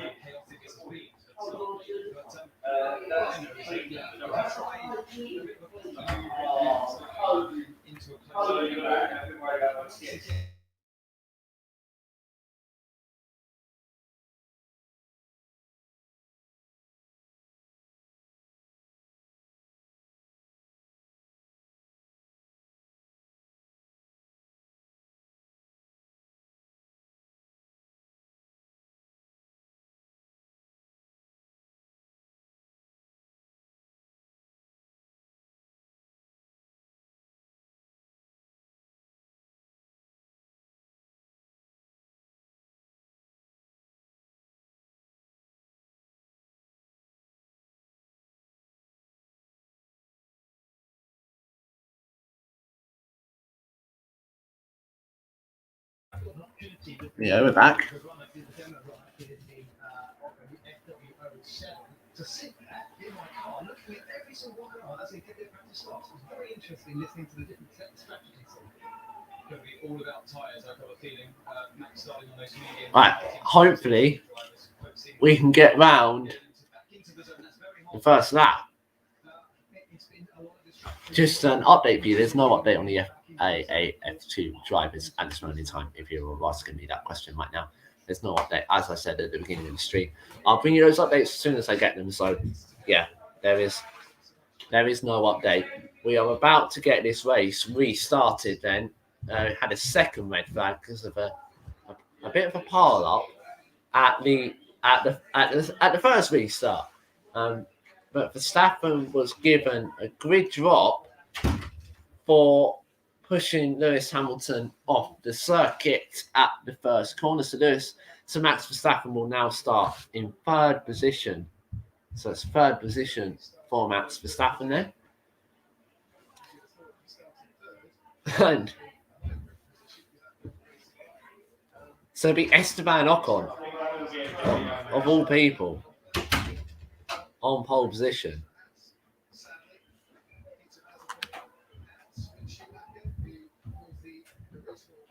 And that was pretty nasty.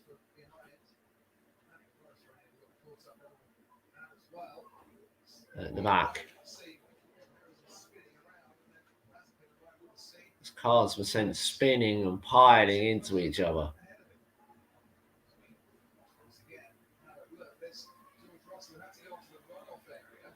And George Russell was very much involved, and that's not what you like to see, cars running into the back of each other. There will be questions as to whether this circuit is safe, but we are going to go back under the safety car conditions then, as this Saudi Arabian Grand Prix is about to get back underway, and it does.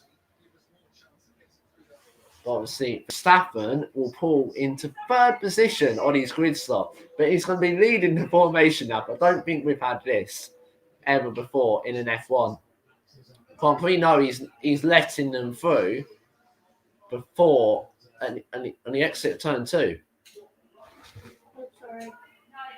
That's fine. You can't really hide in there, okay? And so.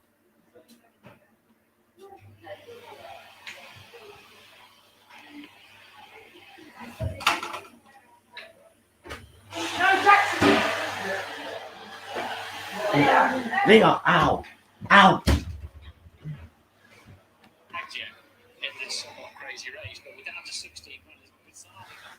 Be back in a few moments' time.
Right, we're about to get it back on the way. Well, I can't. Came into this race with one new set of them, so he's already used those up.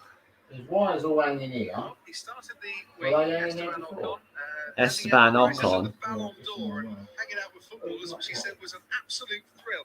I'd rather get the feeling this moment might overtake them somewhat as he leads them onto the grid. And Ocon starting then on P1. Hamilton alongside him on the front row. Verstappen then ahead of Ricardo on row 2.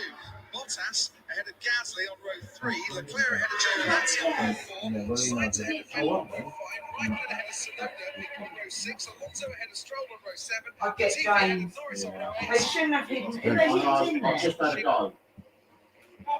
James. Oh, well done. So What's what I'm this? saying is that Oh, that's why. No, it isn't. I tried it. What, this phone line? to stay within the 10 Yeah, buildings. they've damaged it, pulling it out. Hence why some of them are still They hide in it. dawdling around at the back. Here we go then. 16 minutes, as you pointed out. Alpine of Esteban Ocon is on pole position. Safety car, standing start. Standing start in this race then. Third start. Green flag. Third start. 1, 2, 3, 4, 5 lights in Saudi Arabia, and we'll go again. And it's Hamilton who gets away well. But Verstappen's going to dive down the inside. That's going to get close, and there's going to be contact. Verstappen leads then. I think Esteban Ocon's kept the lead. But Verstappen went down the inside. Verstappen's now got the lead of the race.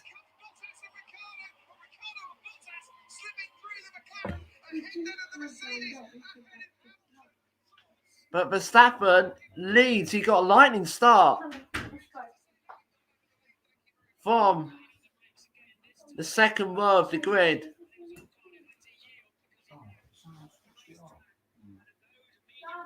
And that is not what Lewis Hamilton wanted. And Yuki Tsunoda goes all the way round the outside of the Ferrari.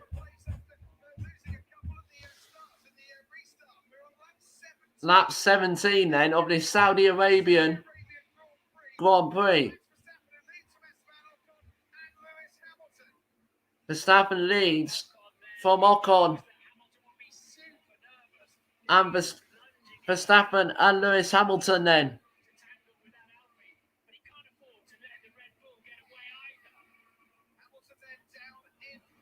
Verstappen, Hamilton down in third. This is not great for the World Championship. But he is now in the slipstream of the Alpine, and he might be getting past the Alpine of Esteban Ocon. Yes, he is. Ocon didn't put up much of a fight. Hamilton up to second position then in this race. And obviously there's no DRS for 2 laps under a safety car. Max got very aggressive at the start. He did get away very well, and he cut to the inside. And I can't quite understand how there was not contact there. They went 3 wide into turn 1.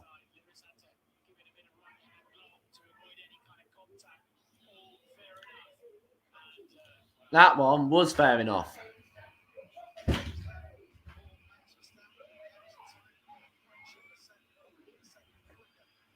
And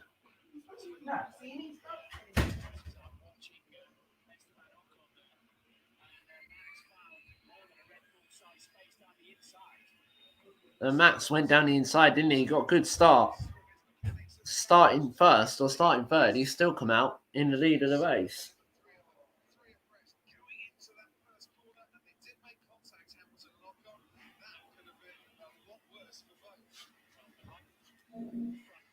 And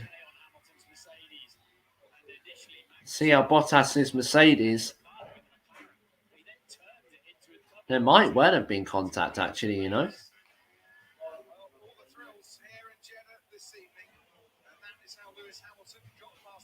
And Lewis Hamilton got back past Esteban Ocon.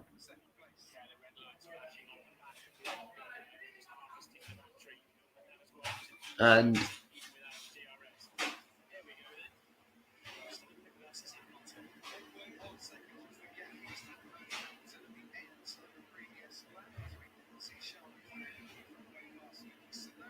And just watching on 3/10, Hamilton was quicker than Verstappen last time out, but we know Verstappen is revved up.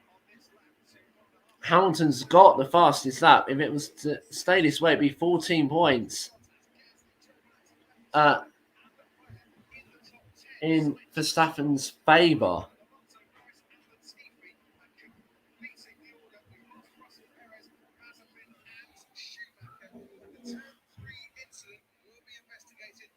That turn 3 incident will be investigated after the race. I didn't quite see exactly what that was.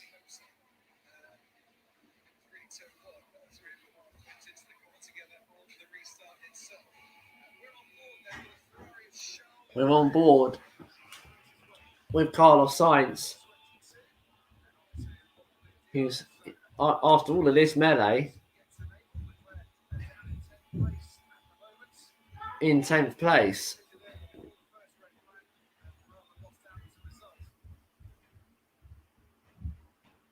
And we freeze. We go again.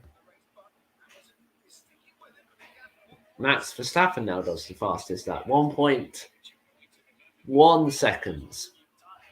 The gap. Yeah, it's coming down quite significantly.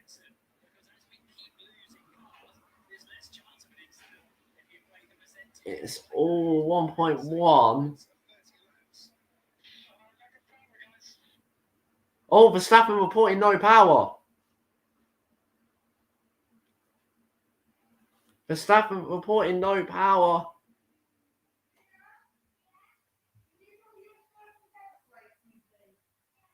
But we've lost connection.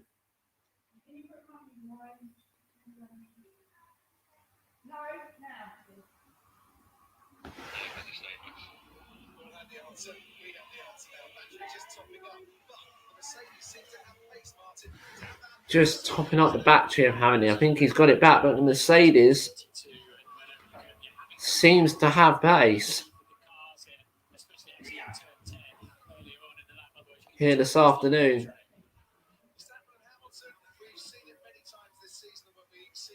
Verstappen, Hamilton, we've seen it many times before.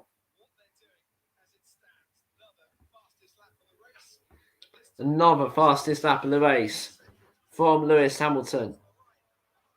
But obviously he needs his hard compound tyres to go all the way to the end, and Max is going to be in no position to fight. To not put up a fight, sorry. Let's see, Hamilton actually got away relatively okay, and then Verstappen just comes up out of nowhere, steaming up the inside. So late on the brakes. And that almost makes contact. There might have been a bit of contact. There is some slight damage to Lewis Hamilton's front wing. But I'm not sure whether that will change anything in Hamilton's performance. Then 30 laps, Pirelli say their performance. It would be a bit tight, wouldn't it, if they went to the end, I think.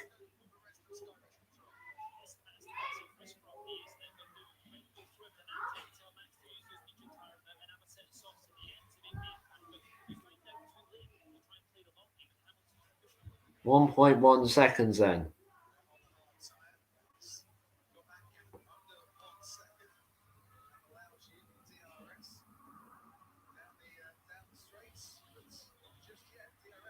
And he hasn't got DRS yet, as Hamilton redoes the fastest lap. Verstappen attempted to do it, but Hamilton got it back straight away.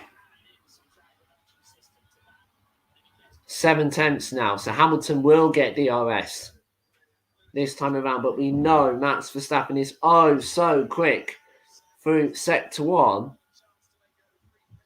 and Hamilton's dropped back outside the DRS range. Verstappen is so quick through that first sector. 1.5 seconds now. So Hamilton lost about a second in that first sector somehow. DRS has now been enabled, by the way, as well.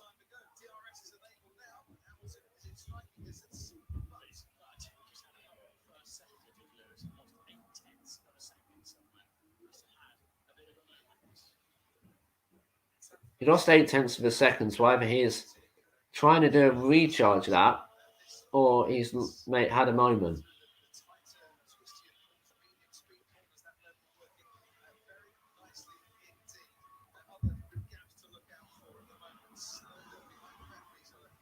Two tenths. Hamilton was faster in sector 2, where that Mercedes is strong.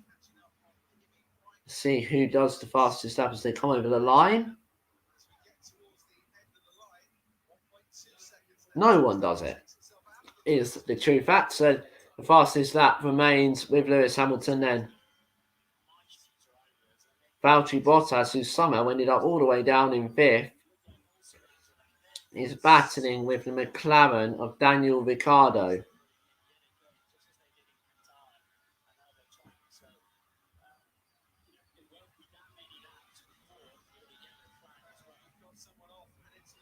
And there's another yellow flag, and there's another car into the barriers. It's Yuki Tsunoda. But I think he's got going. Can he limp back to the pits without shredding too much debris on the track? He's got wedged.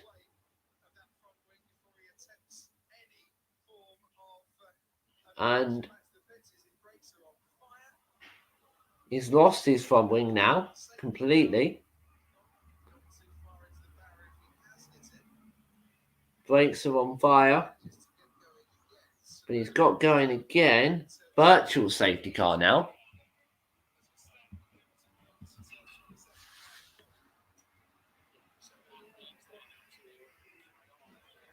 See the two Ferraris going at it into turn 1. It was actually at turn 1, so it's contact actually with an Aston Martin that has also nudged the barriers.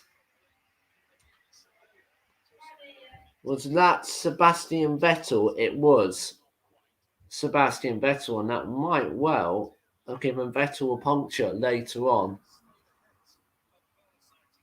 round the lap.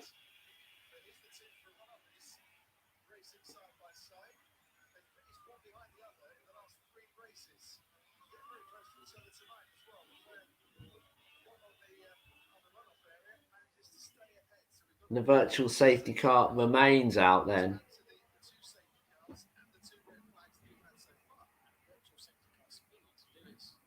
We've had everything in this race. Virtual safety cars, red flags, full safety cars.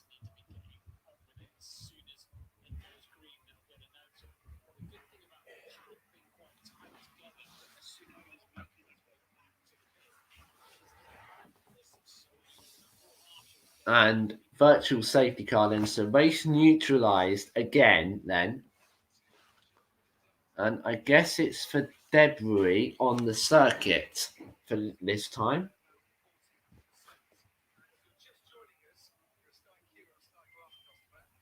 And the AlphaTauri of Yuki Tsunoda's made it back to the pits, and the virtual safety car is ending. And very soon we're going to get a green flag. There it is. Who got away the best at the virtual safety car restart? Race control. DRS has been enabled already. But Hamilton doesn't get DRS on this occasion.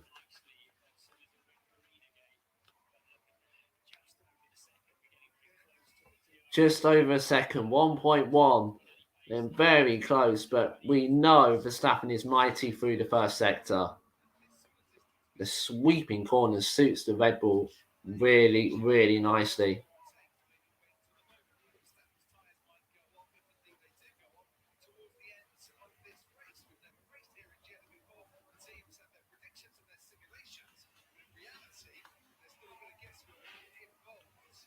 .398.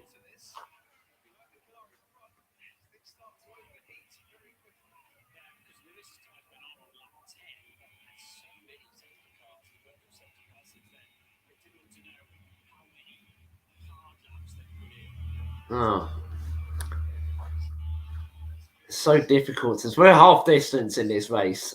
That's all I know. We've been going about an hour and 28 minutes, and we're already at half distance. Wow. Well. We've had a very busy, energetic first half of this race. Hamilton was quicker through sector 2, and he is now crucially within the DRS range of Max Verstappen. Then that's crucial for Lewis Hamilton.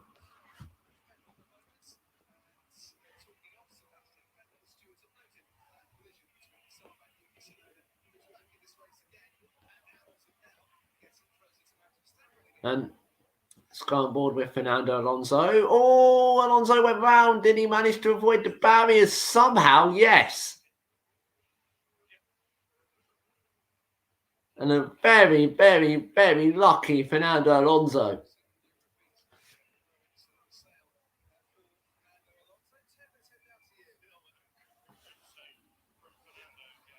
And Hamilton lurking just a second back than Verstappen at this moment in time.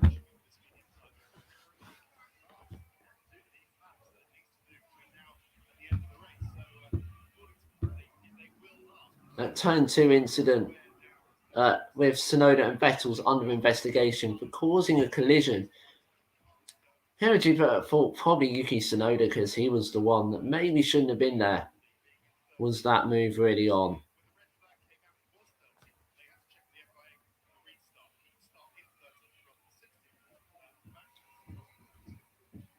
Or something sparking away on Sebastian Vettel's Aston Martin.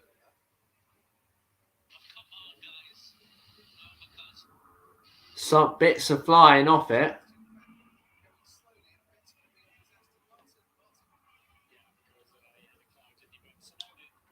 And Yuki Tsunoda's got a 5-second time penalty. Hamilton's gaining on Verstappen, gaining on him.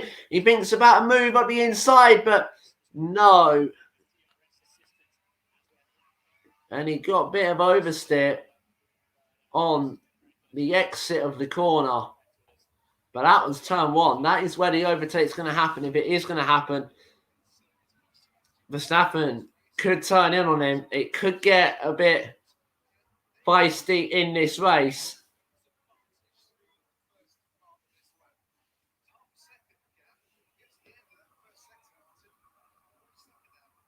There's a lot of debris on the circuit again.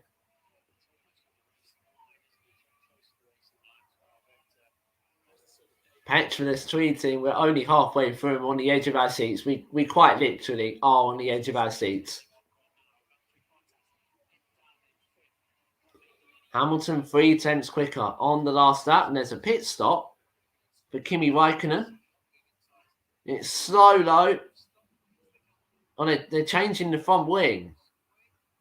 So has he had contact with Sebastian Vettel maybe?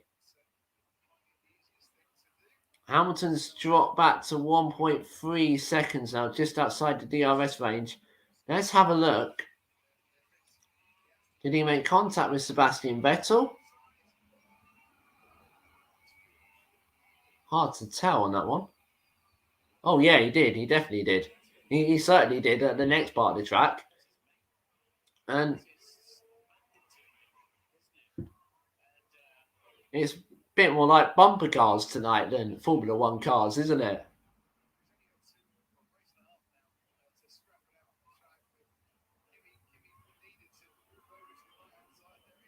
And did Kimi need to be there? That's caused a lot of damage to Vettel's Aston Martin. Without half his rear wing damage as well. Marshall's gone out there to grab the piece of debris and nearly falls over himself. And there is a virtual safety car. No, it's gone, but we've still got some debris on the track.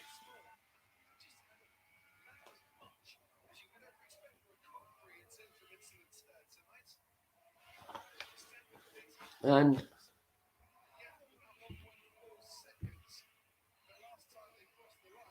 did Verstappen 1.4 seconds the last time he crossed the line.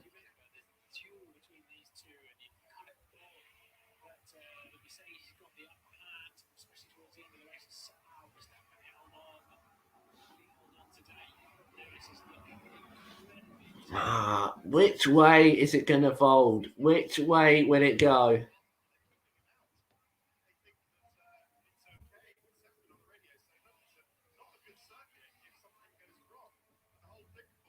It's hard to follow around this place, around this Jeddah Corniche circuit.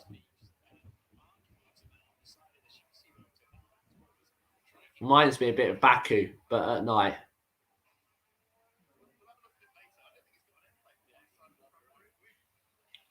Through the sweeping corners they go in sector 1. Hamilton half a second quicker than Verstappen on the last lap. Alonso radio.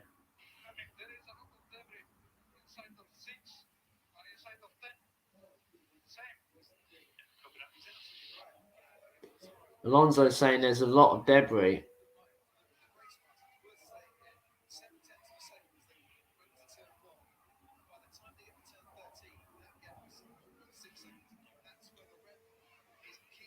Drivers' Championship as it stands, Hamilton will be 14 points behind and we need a miracle at Abu Dhabi to win it from there.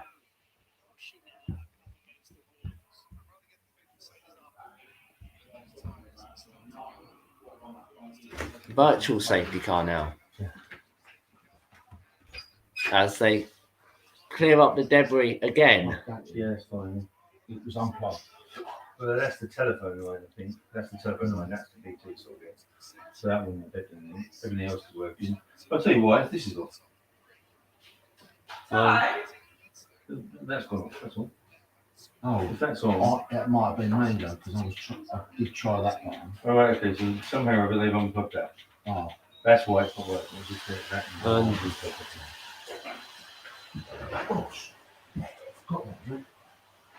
yeah. There's still a lot of debris on the circuit.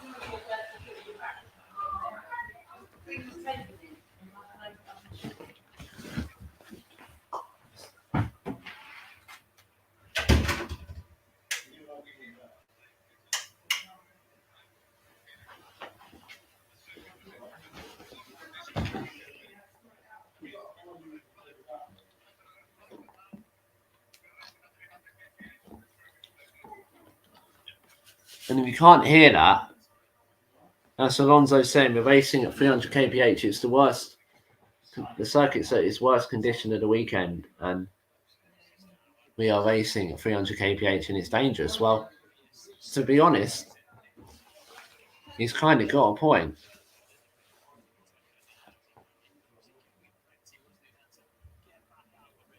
And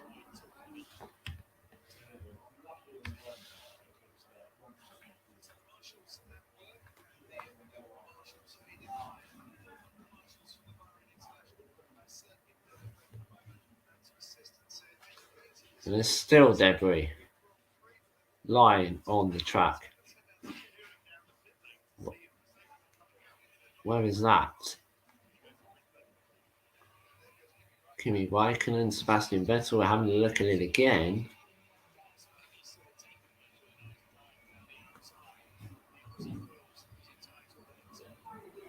And that's how it happened.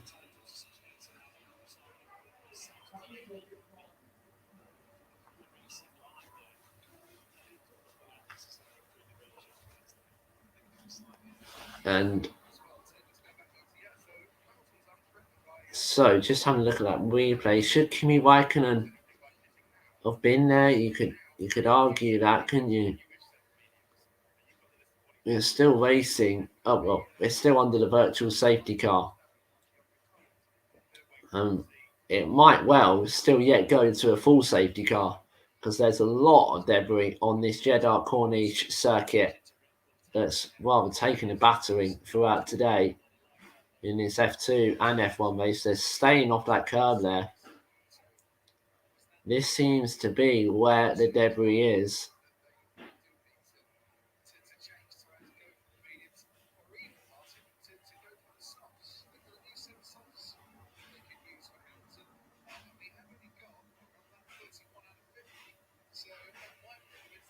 And that 31 of 50 then What strategy games do you play? Do you pit now?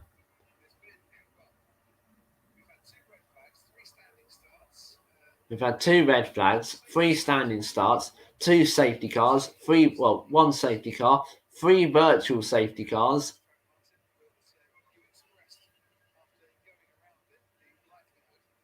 And see then Hamilton getting the dollop of oversteer, and you can see his tyres doing all of that kind of jazz, you know.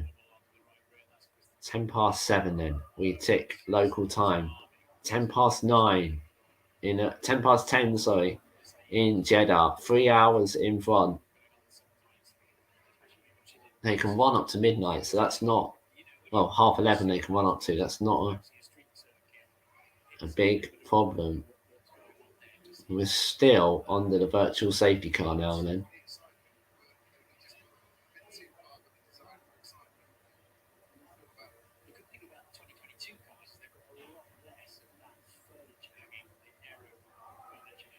And you would ask, why have we not moved to a full safety car if it's taking this long? Because they don't seem to be getting out there to clean it up, the marshals, because there isn't a gap in the traffic or the F1 cars that navigate the circuit.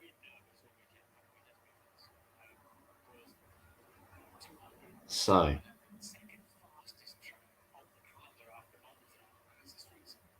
Hamilton and Verstappen heading through where the debris is. Hamilton's really closed on Verstappen under the virtual safety car.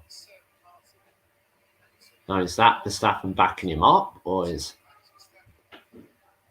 that Hamilton just catching up a bit? Can you lap? Verstappen's trying to lap someone. Can you do that on the virtual safety car? I have no idea.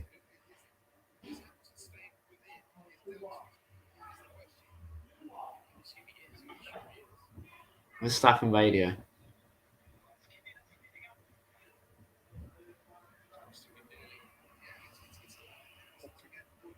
Verstappen not happy.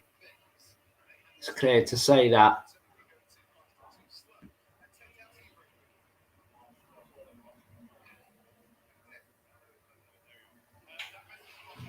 And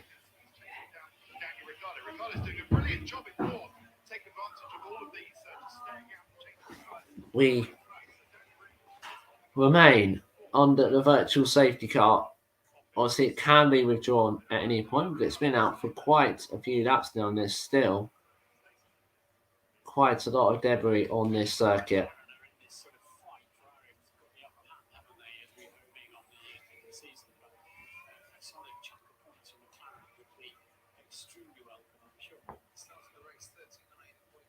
And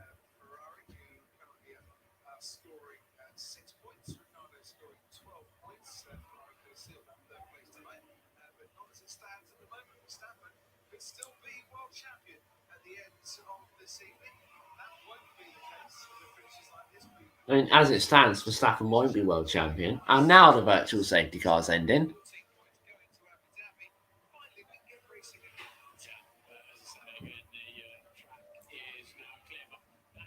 There you go, green flag.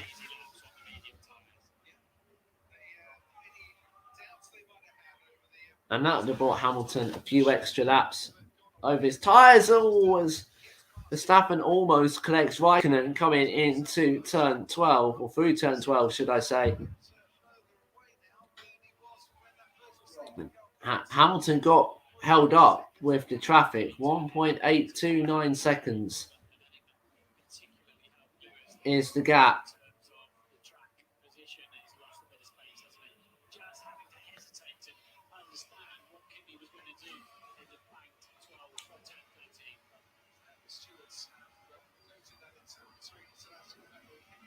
And this Saudi Arabian Grand Prix has been one to remember.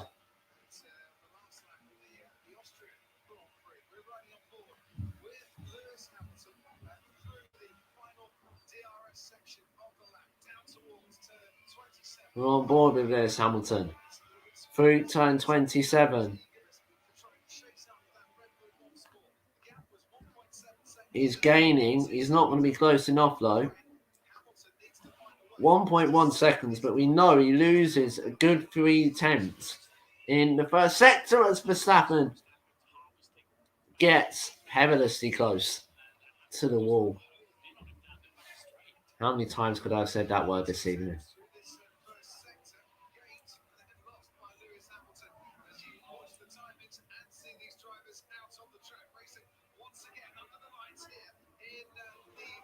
Hamilton a second quicker on the last lap.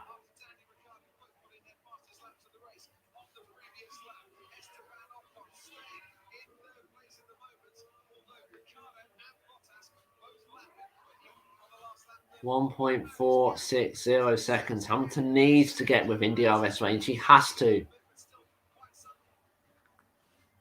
get within the DRS range.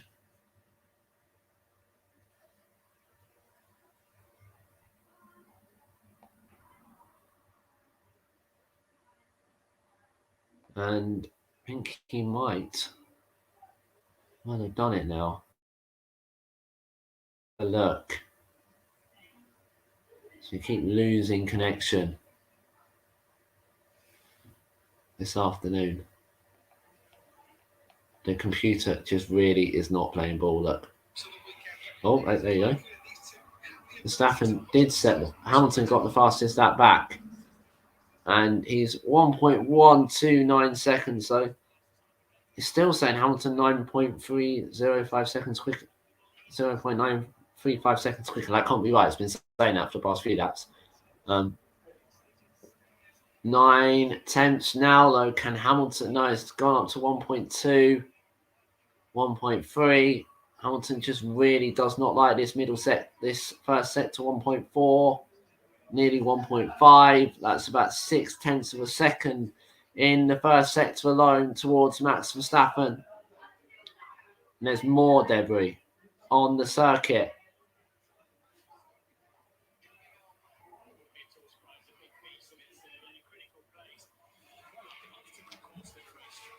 And is that going to be another virtual safety car coming our way? It rather looked like it might be.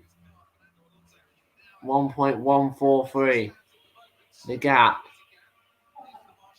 1.242. On the back straight. Hamilton's gaining all the time, but he's not going to be close enough. Through the detection zone, he's just going to be outside of the 1 second mark that he needs to get DRS. 15 laps to go. He does set the fastest lap.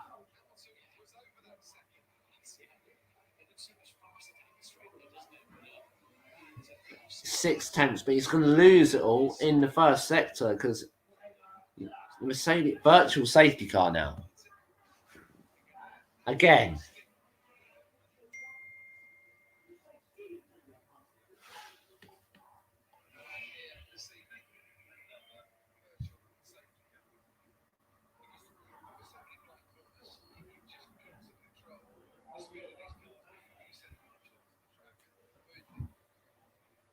See where the debris came from. Did it come from Vettel's Aston Martin? I think it might well have done.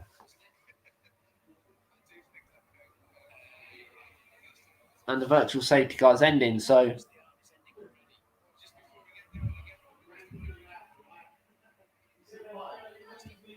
oh, no, not quite yet. Now we are.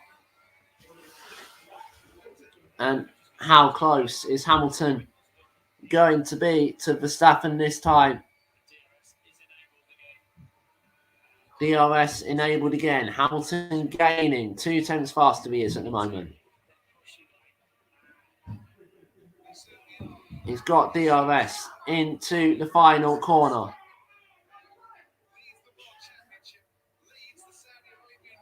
And Hamilton's gone deep into 27, but he's been taking that line all afternoon, evening long. This could be it. Hamilton's got DRS. Verstappen's weaving down the straight to block him. Hamilton's going to go.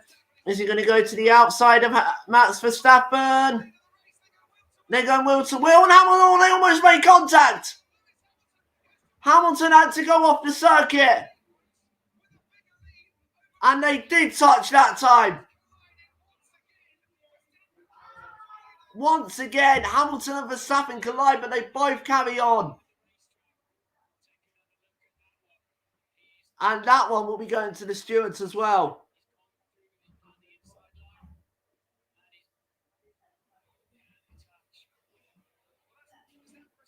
It's been noted, unsurprisingly, Hamilton radio.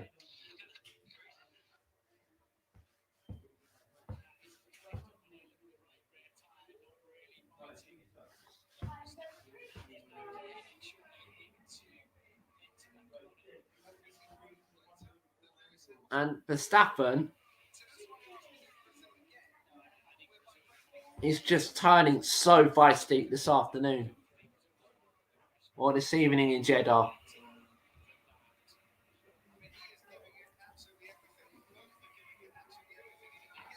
Now Hamilton's going to go for it, is he? At 27. He's gaining, he's gaining, he's gaining. Oh, they've collided!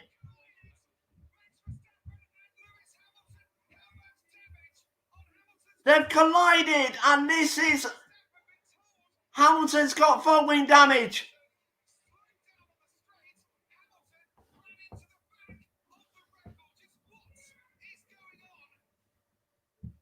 That was so dangerous for Max Verstappen.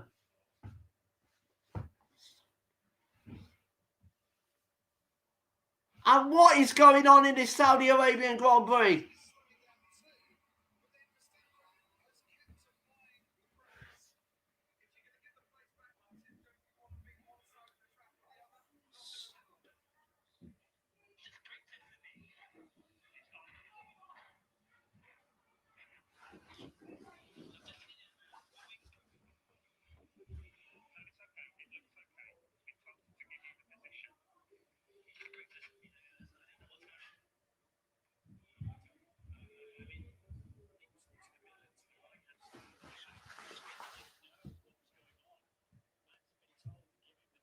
And that's under investigation.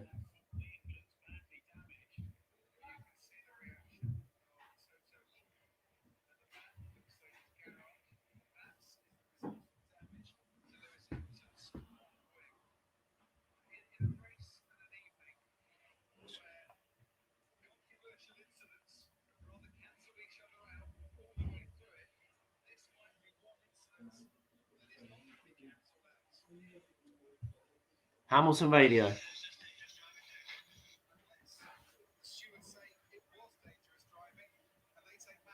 I mean, surely Verstappen has got to be getting a penalty for that. That was unbelievably dangerous. It's under investigation, surprisingly, and that is... do you know what? I've not seen anything quite like that in my life. Of watching F1, I've not seen someone stamp on the brakes down the straight. And it's just reckless. Let's have a look at it again. So Hamilton's in the slipstream. Oh no, that's Bottas on Ricciardo, sorry. But Hamilton was in the slipstream and Verstappen just braked in front of him. It is a stupid thing to do from a driver, because that can cause a very, very serious accident. And if Verstappen does not get a penalty for this, then it is so dangerous. And this Saudi Arabian Grand Prix has had absolutely everything.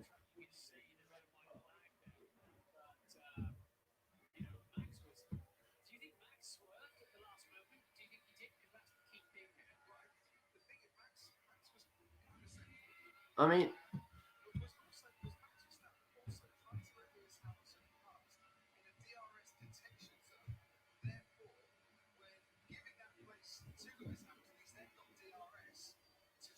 and Bottas almost goes back into Ricciardo. Ricciardo goes deep at 27. And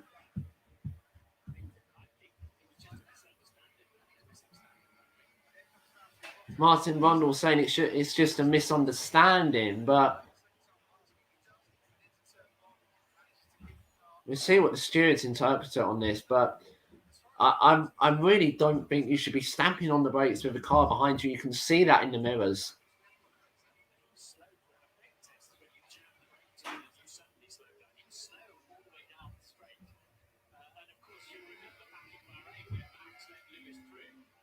Hamilton radio.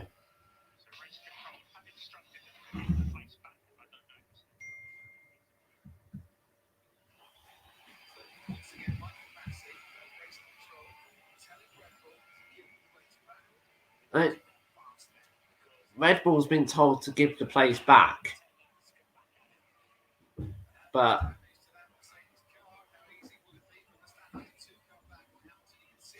Hamilton's got a damaged car, and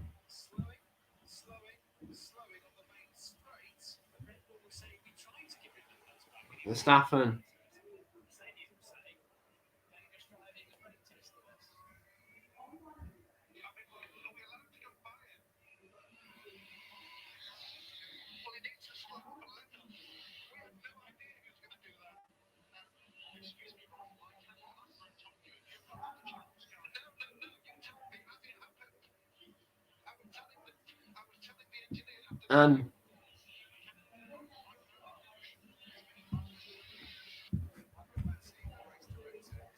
And there's emotion to running high.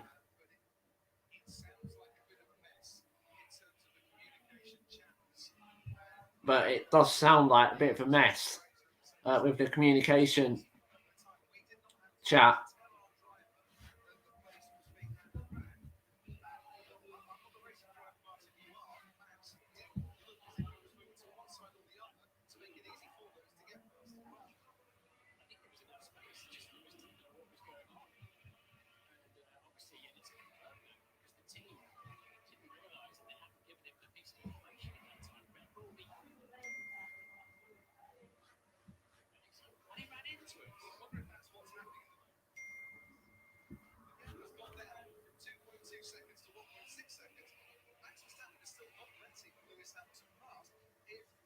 I mean, Verstappen still isn't letting Lewis Hamilton past, and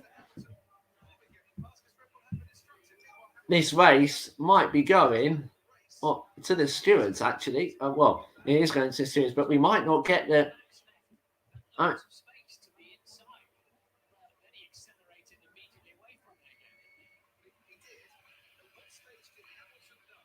Verstappen doesn't slow down, and he does. He just stamps on his brakes, and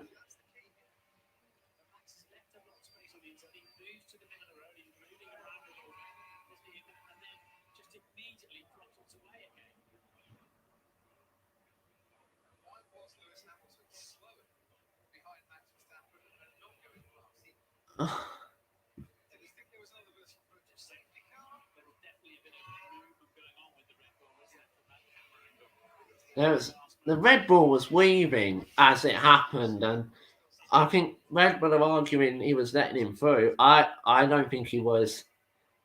Lewis went to the space, Max closed it. That's what happened. And ultimately, Hamilton's now on Verstappen again. Now Verstappen does let Hamilton through, but he's going to try the inside again. Is he at turn 27? And retakes the lead back, and he's got DRS, and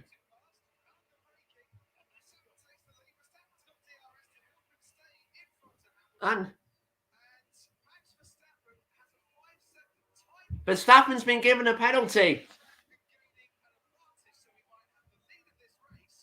So Hamilton's just got to sit behind him now. Do not over.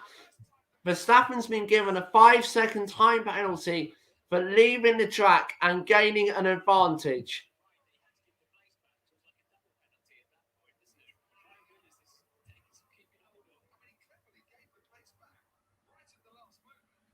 And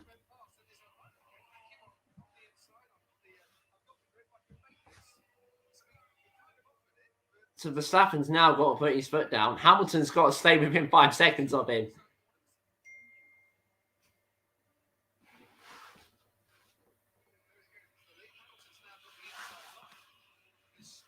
And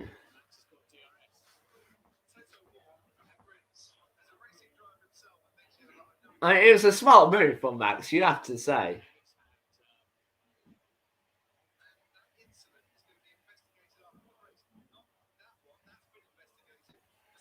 That incident between Max Verstappen and Lewis Hamilton will be investigated after the race. Hamilton goes again, and Hamilton does get through this time.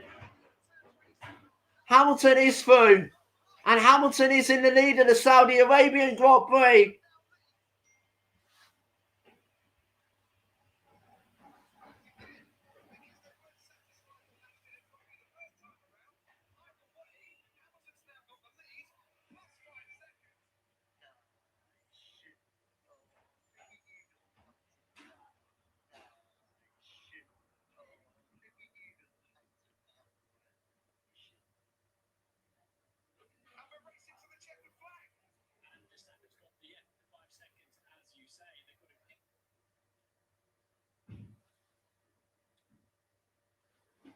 And what a race this is turning out to be. Unbelievable.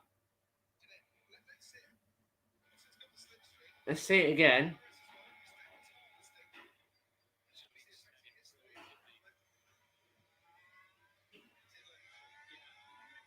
And Hamilton just went down the inside at turn 27. Was Max letting him through? I think he probably was. But he gave it a good fight back.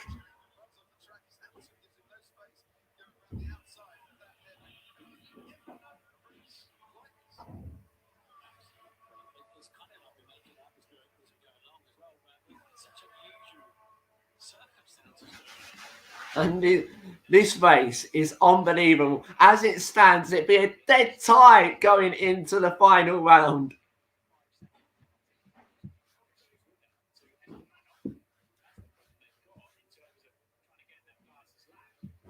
And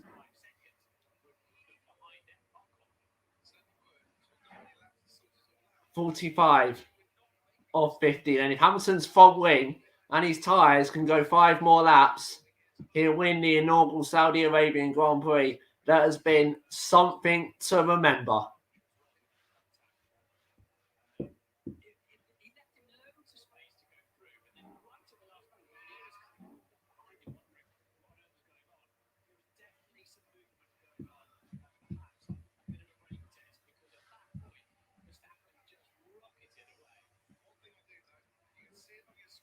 And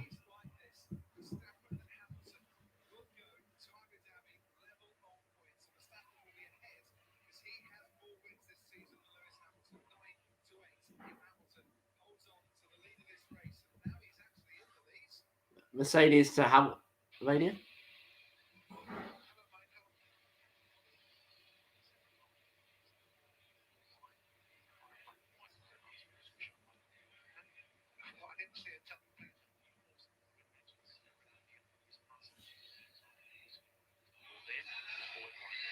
I'll tell him. Thank you. So we noted that Max had to leave the track.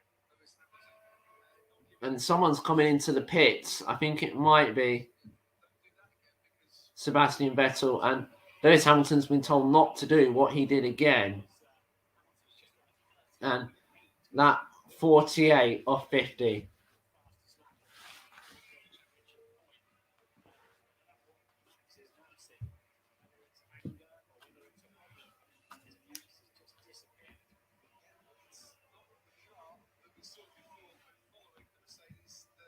And remember, if you are just joining us, you can go back and watch the whole of this live stream. It's been an unbelievable race. We've had multiple virtual safety cars, one full safety car, 2 red flags, and incidents galore, including the top 2 in the championship colliding with Lewis Hamilton, now in the lead of the race from Max Verstappen, in the most bizarre circumstances.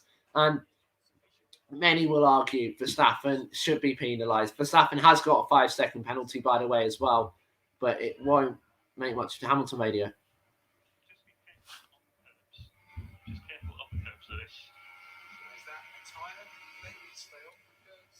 Lewis Hamilton being told to stay off the curbs, and is that tyre thing?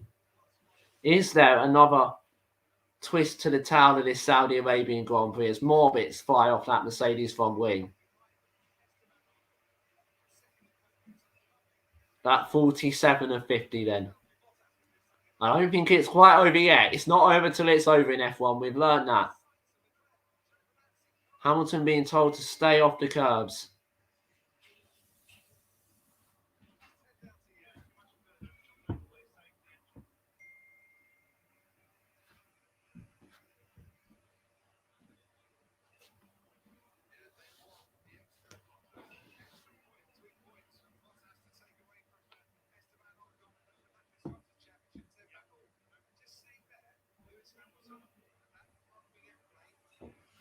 Hamilton's front-wing end plate is gone.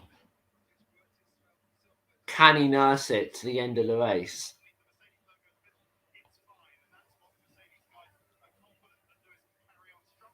And do you know what Hamilton could do with a safety car right now, couldn't he? Just to make his tyres go to the end.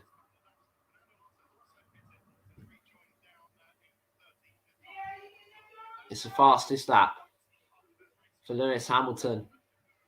As it stands, it will be a dead tie in the championship going into Abu Dhabi.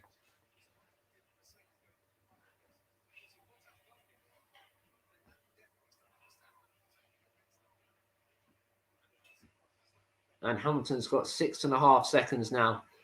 3 laps to go in Jeddah.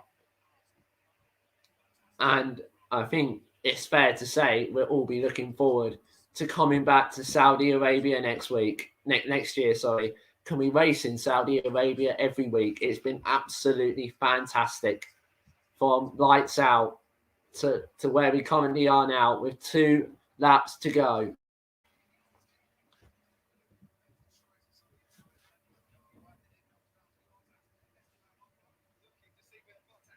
And Ocon and Bottas. Bottas thinks about it on Esteban Ocon, but no.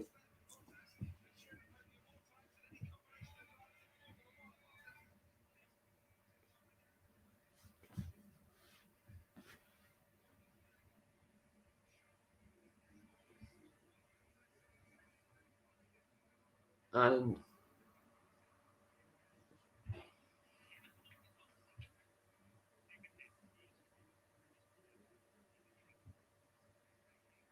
Hamilton getting slightly concerned about his tyres. And there will be conversation about this.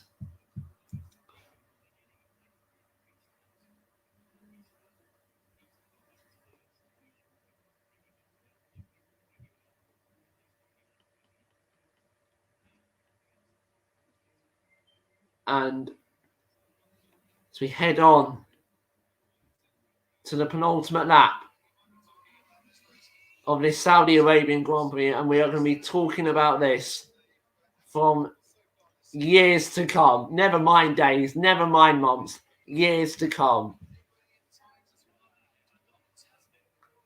I was not so sure about this Jeddah Corniche circuit, but I tell you what, it's thrown up a spectacle for us fans to enjoy. And Bottas is still trying at it against Esteban Ocon. And obviously, that incident between Lewis Hamilton and Max Verstappen will be investigated after the race. I wouldn't say Lewis would get a penalty. Maybe Max could get another penalty. That could be significant. Max could potentially get a grid drop for the next race. So we run on board with Bottas, and he's trying to get Ocon. He's trying to get up to 3rd position and onto the podium. But Ocon is on the podium at this moment in time. He's got the Mercedes of Valtteri Bottas bearing down on him. Hamilton heads towards turn 27 for the penultimate time with half of his front-wing end plate missing. In fact, all of his front-wing end plate missing. He heads on to the final lap in this Saudi Arabian Grand Prix that's had absolutely everything. Verstappen's 8.3 seconds behind Will. Hamilton's tyres last the final 6.1 kilometres. They're on the edge. They are really on the edge, is Hamilton's tyres now.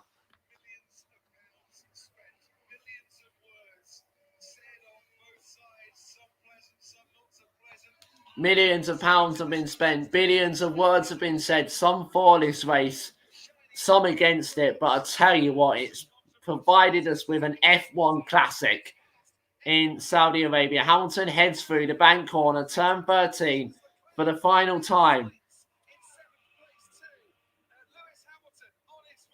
Lewis Hamilton is on his way. He can navigate the final part of this Jeddah circuit to a quite remarkable victory. This Saudi Arabian Grand Prix that's had everything an F1 race could possibly wish for all weekend long.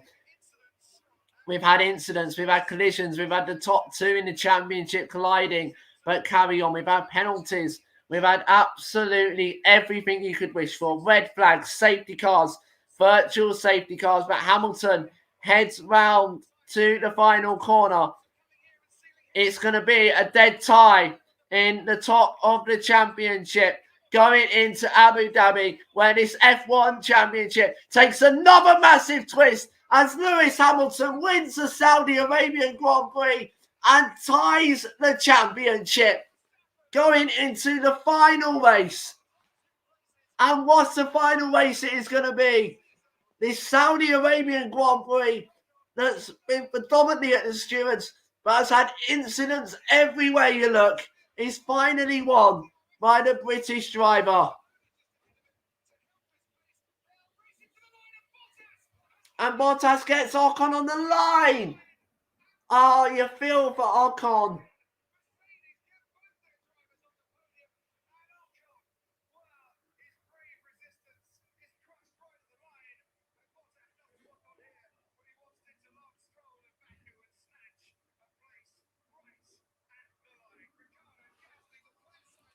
And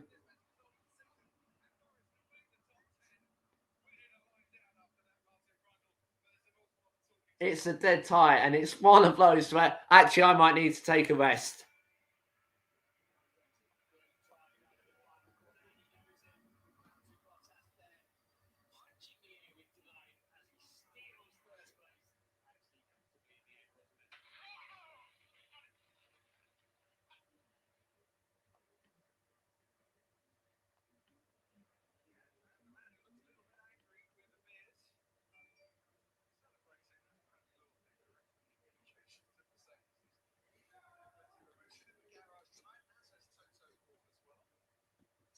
And Toto Wolff's reaction.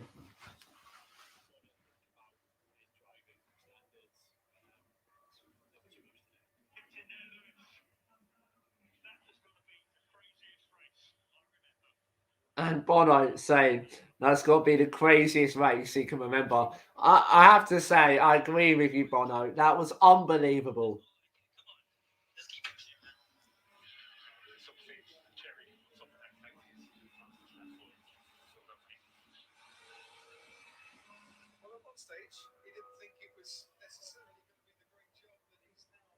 And whether you like it or not, Lewis Hamilton is the winner of the Saudi Arabian Grand Prix after drama. Continuous drama.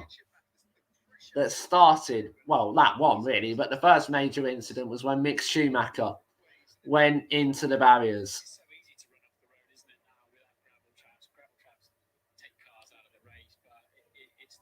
Verstappen radio.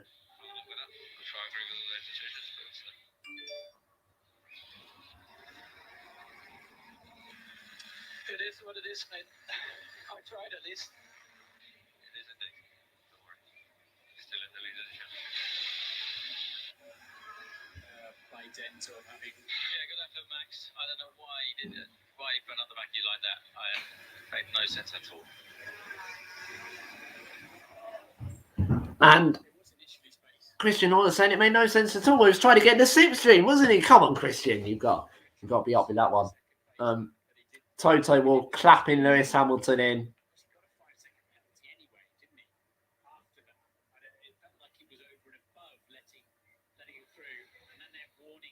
And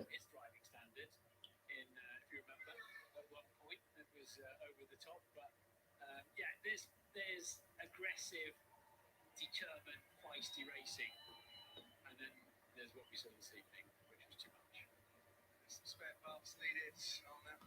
And there's aggressive, feisty racing that we love to see. But I think what Verstappen did so much, and maybe Lewis, it's a fair play, maybe Lewis, when he ran Lewis off. But I think you've got to look. Verstappen went over the top tonight with those moves.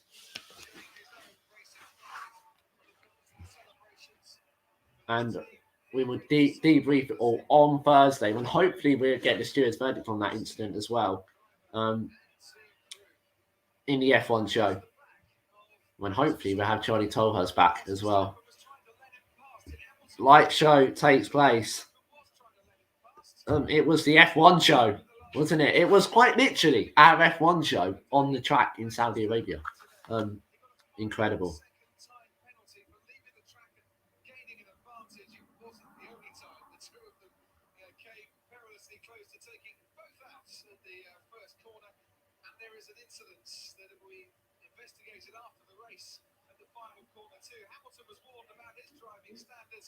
Verstappen was given a 5-second penalty. We had crashes, safety cars, red flags, and an awfully intense battle in the intense heat. I mean, we will hear from both drivers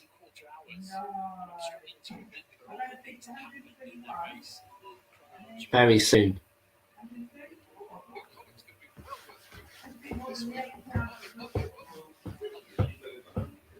And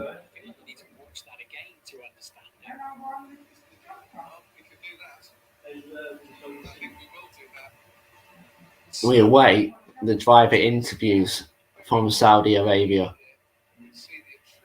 And I think it's going to be a very, very interesting driver interview, especially with Max and Lewis as well.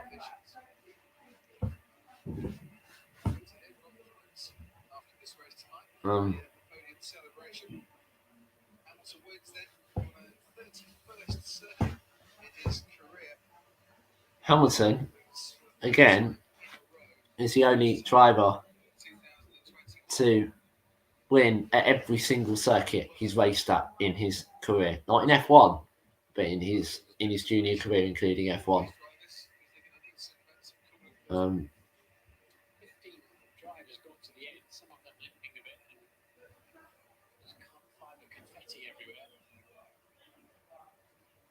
And Jos Verstappen, I wonder what's going through his head. I wonder what's going through Lewis Hamilton and Max Verstappen's head right now.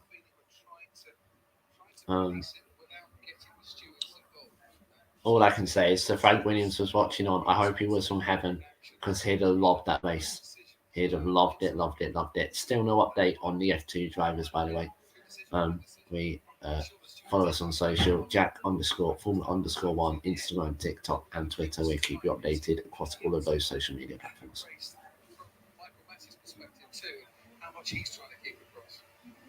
Exactly what was the 5-second? Which of the incidents was the 5-second penalty for? So I still can't work out what incident the 5-second time penalty was for Verstappen. I can't work out. There's too many. We're going to hear from Verstappen now, though. Max, well, I don't know where to start. That was an incredible Grand Prix. And in the end, second place. Give us your thoughts on this race. Yeah, it was quite eventful. A lot of things happened which I don't fully agree with, but it is what it is. I mean, at least I tried it on track, to give it all, but I'm not sure if the tires were lasting to the end. I think it was good for the beginning of that end of the stint, the last stint basically. But yeah, just lacking a bit of rubber, I think, towards the end. But nevertheless, I mean, still second. We have to talk through ultimately where you lost the lead of this Grand Prix. Instruction came from your team to slow down. Clearly there was a miscommunication or a misunderstanding with Lewis. And our live feed just cuts away from that interview, but we will hopefully get it back just as we were about to get to the most important question of the interview. We have got it back, but no sound. Yeah, I don't really understand what happened there. As to the championship standings, it's all square going into Abu Dhabi. Yeah, I mean, it will be decided there. So hopefully, of course, we'll have a good weekend. But let's see. Okay, Max, this is going to run on. Congratulations to second place. Valteri Bottas up next. Valtteri, your 67th and pretty hard fought and late coming podium. Yeah, it was not easy day. There was many obstacles, obviously, with the red flags and everything. It made it a bit tricky, and I think with the first red flag being on the hard tire, that was a mistake, I think. But yeah, some of the guys with the medium tire got me, but yeah, then we went for the medium after, and it was okay. And just kept pushing. It wasn't easy to overtake today, but finally in the last straight, I got the third. Now, you've definitely got a healthy glow about your face, which suggests you were fighting hard all the way. Put us in the cockpit. How was this, the first Saudi Arabian Grand Prix? It's a nice track. It's a big challenge, like physically and mentally. But yeah, good Grand Prix. Look forward to coming here next year. Okay, Valtteri, congratulations on your podium. And now, Lewis Hamilton. And finally, Lewis Hamilton.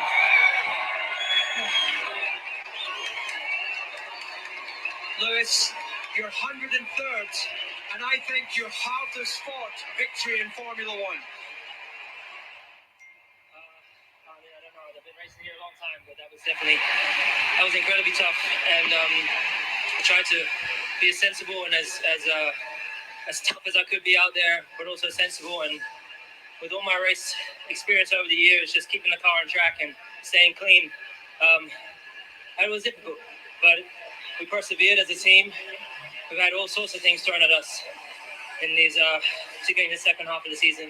So I'm just really proud of everyone, and also I'm really grateful for the crowd we've had this weekend. It's been nice to be here. Well, you certainly have a lot of support. Lewis, there were so many incidents during that Grand Prix, so many restarts, but the one we have to talk about is the contact with Max. Tell us about it from your point of view. Yeah, I didn't quite understand why I suddenly hit the brakes quite heavily, and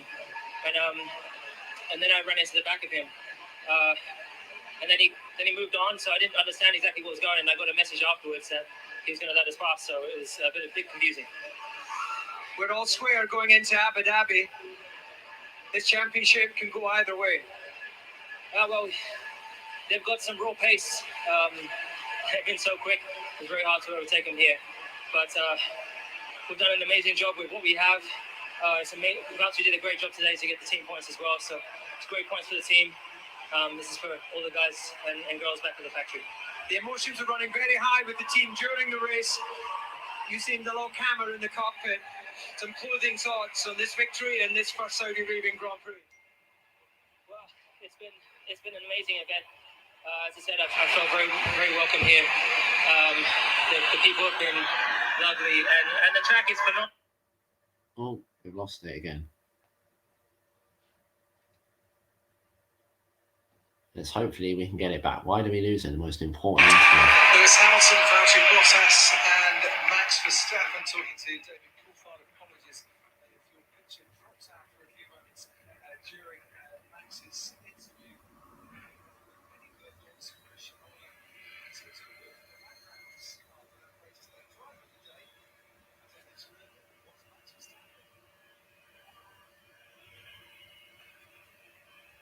I think someone's got your back here, Max, because you've been voted driver of the day. I hope it's not in way. Somebody else has got your back. Max Verstappen, congratulations. You were voted driver of the day. The fans seem to like what you did out there today. Reflect on your performance for me, please. Yeah, luckily the fans have a clear mind about racing because what happened today is unbelievable. And I'm just trying to race before my penalties of racing. So, I mean, it's a long Formula One, but at least the fans enjoyed it and I gave it all today. But yeah, clearly not good enough. It's still happy with second. Well, you're going to have to give it all next weekend as well, Max. Congratulations. You are driver of the day in Saudi Arabia. And Max just giving him drive of the day, but were those yellow marked tyres heading down in the end? Christian Horner looking at his face, what's going through his head right now. I'm telling you what's going through my head, pure excitement, because that was utterly brilliant.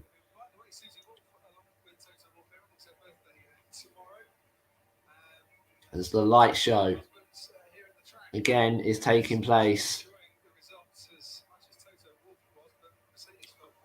around the circuit as we get ready for the first podium in Saudi Arabia.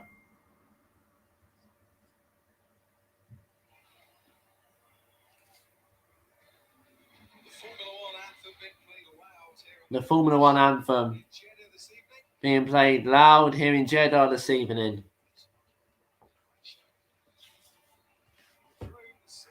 Drones in the sky show the track.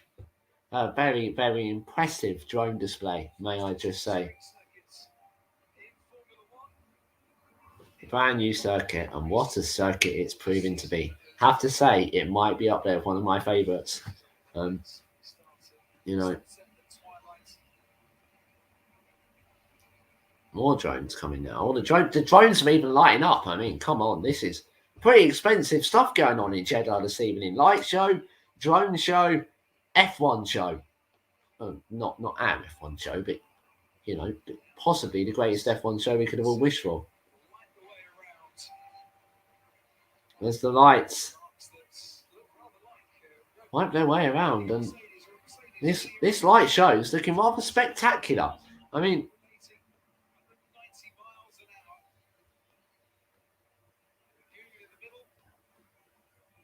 in a crazy Saudi Arabian Grand Prix. Eventually, we might get the podium with all these light shows going on. It's a shame you guys can't see it because it's a fantastic show. And now it stopped, so I guess we're going to get the podium, are we? No, we're getting the drone display now. What?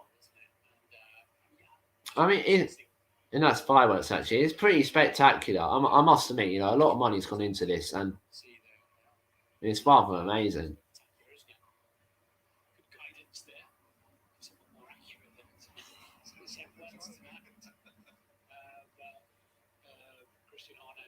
But when are we even going to get this F1 podium this afternoon?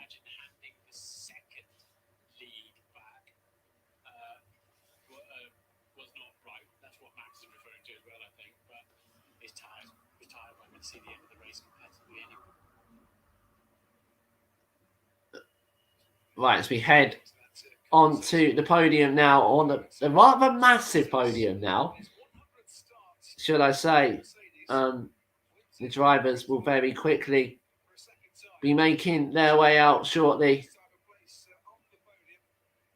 First of all, it's Valteri Bottas making his way onto a rather spectacular podium.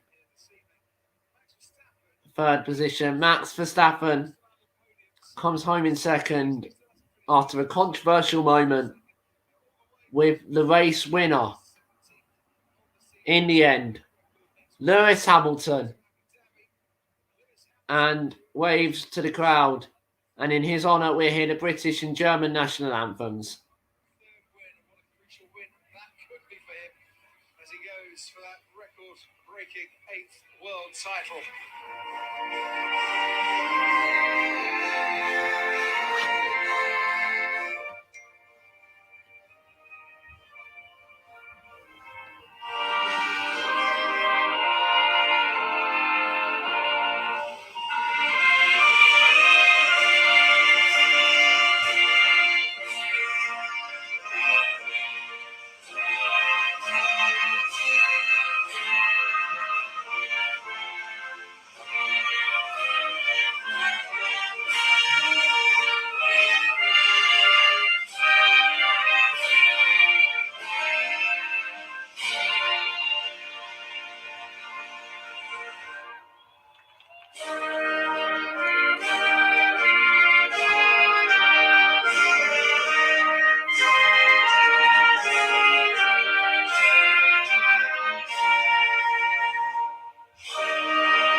And the British and German national anthems being played out across Jeddah then this evening.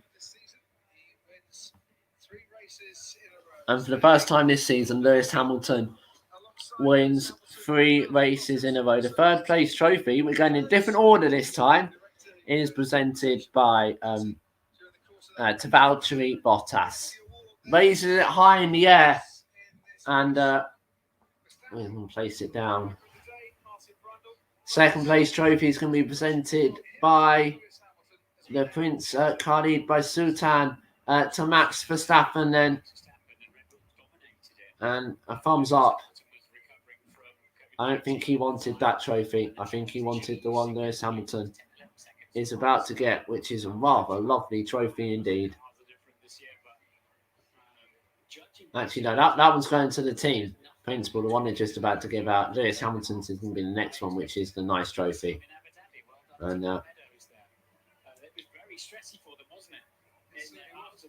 here it does come.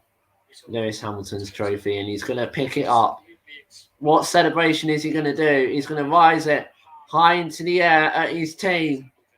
Then the sparks fly, the confetti flies, the golden confetti. The score is dead level in the championship. The champagne is sprayed. We're going down to the wire. A tie on points. Join us for the Abu Dhabi Grand Prix next Sunday at 12:35 for the final time this season. It's set to be an absolute classic when Formula One makes its final return of the year.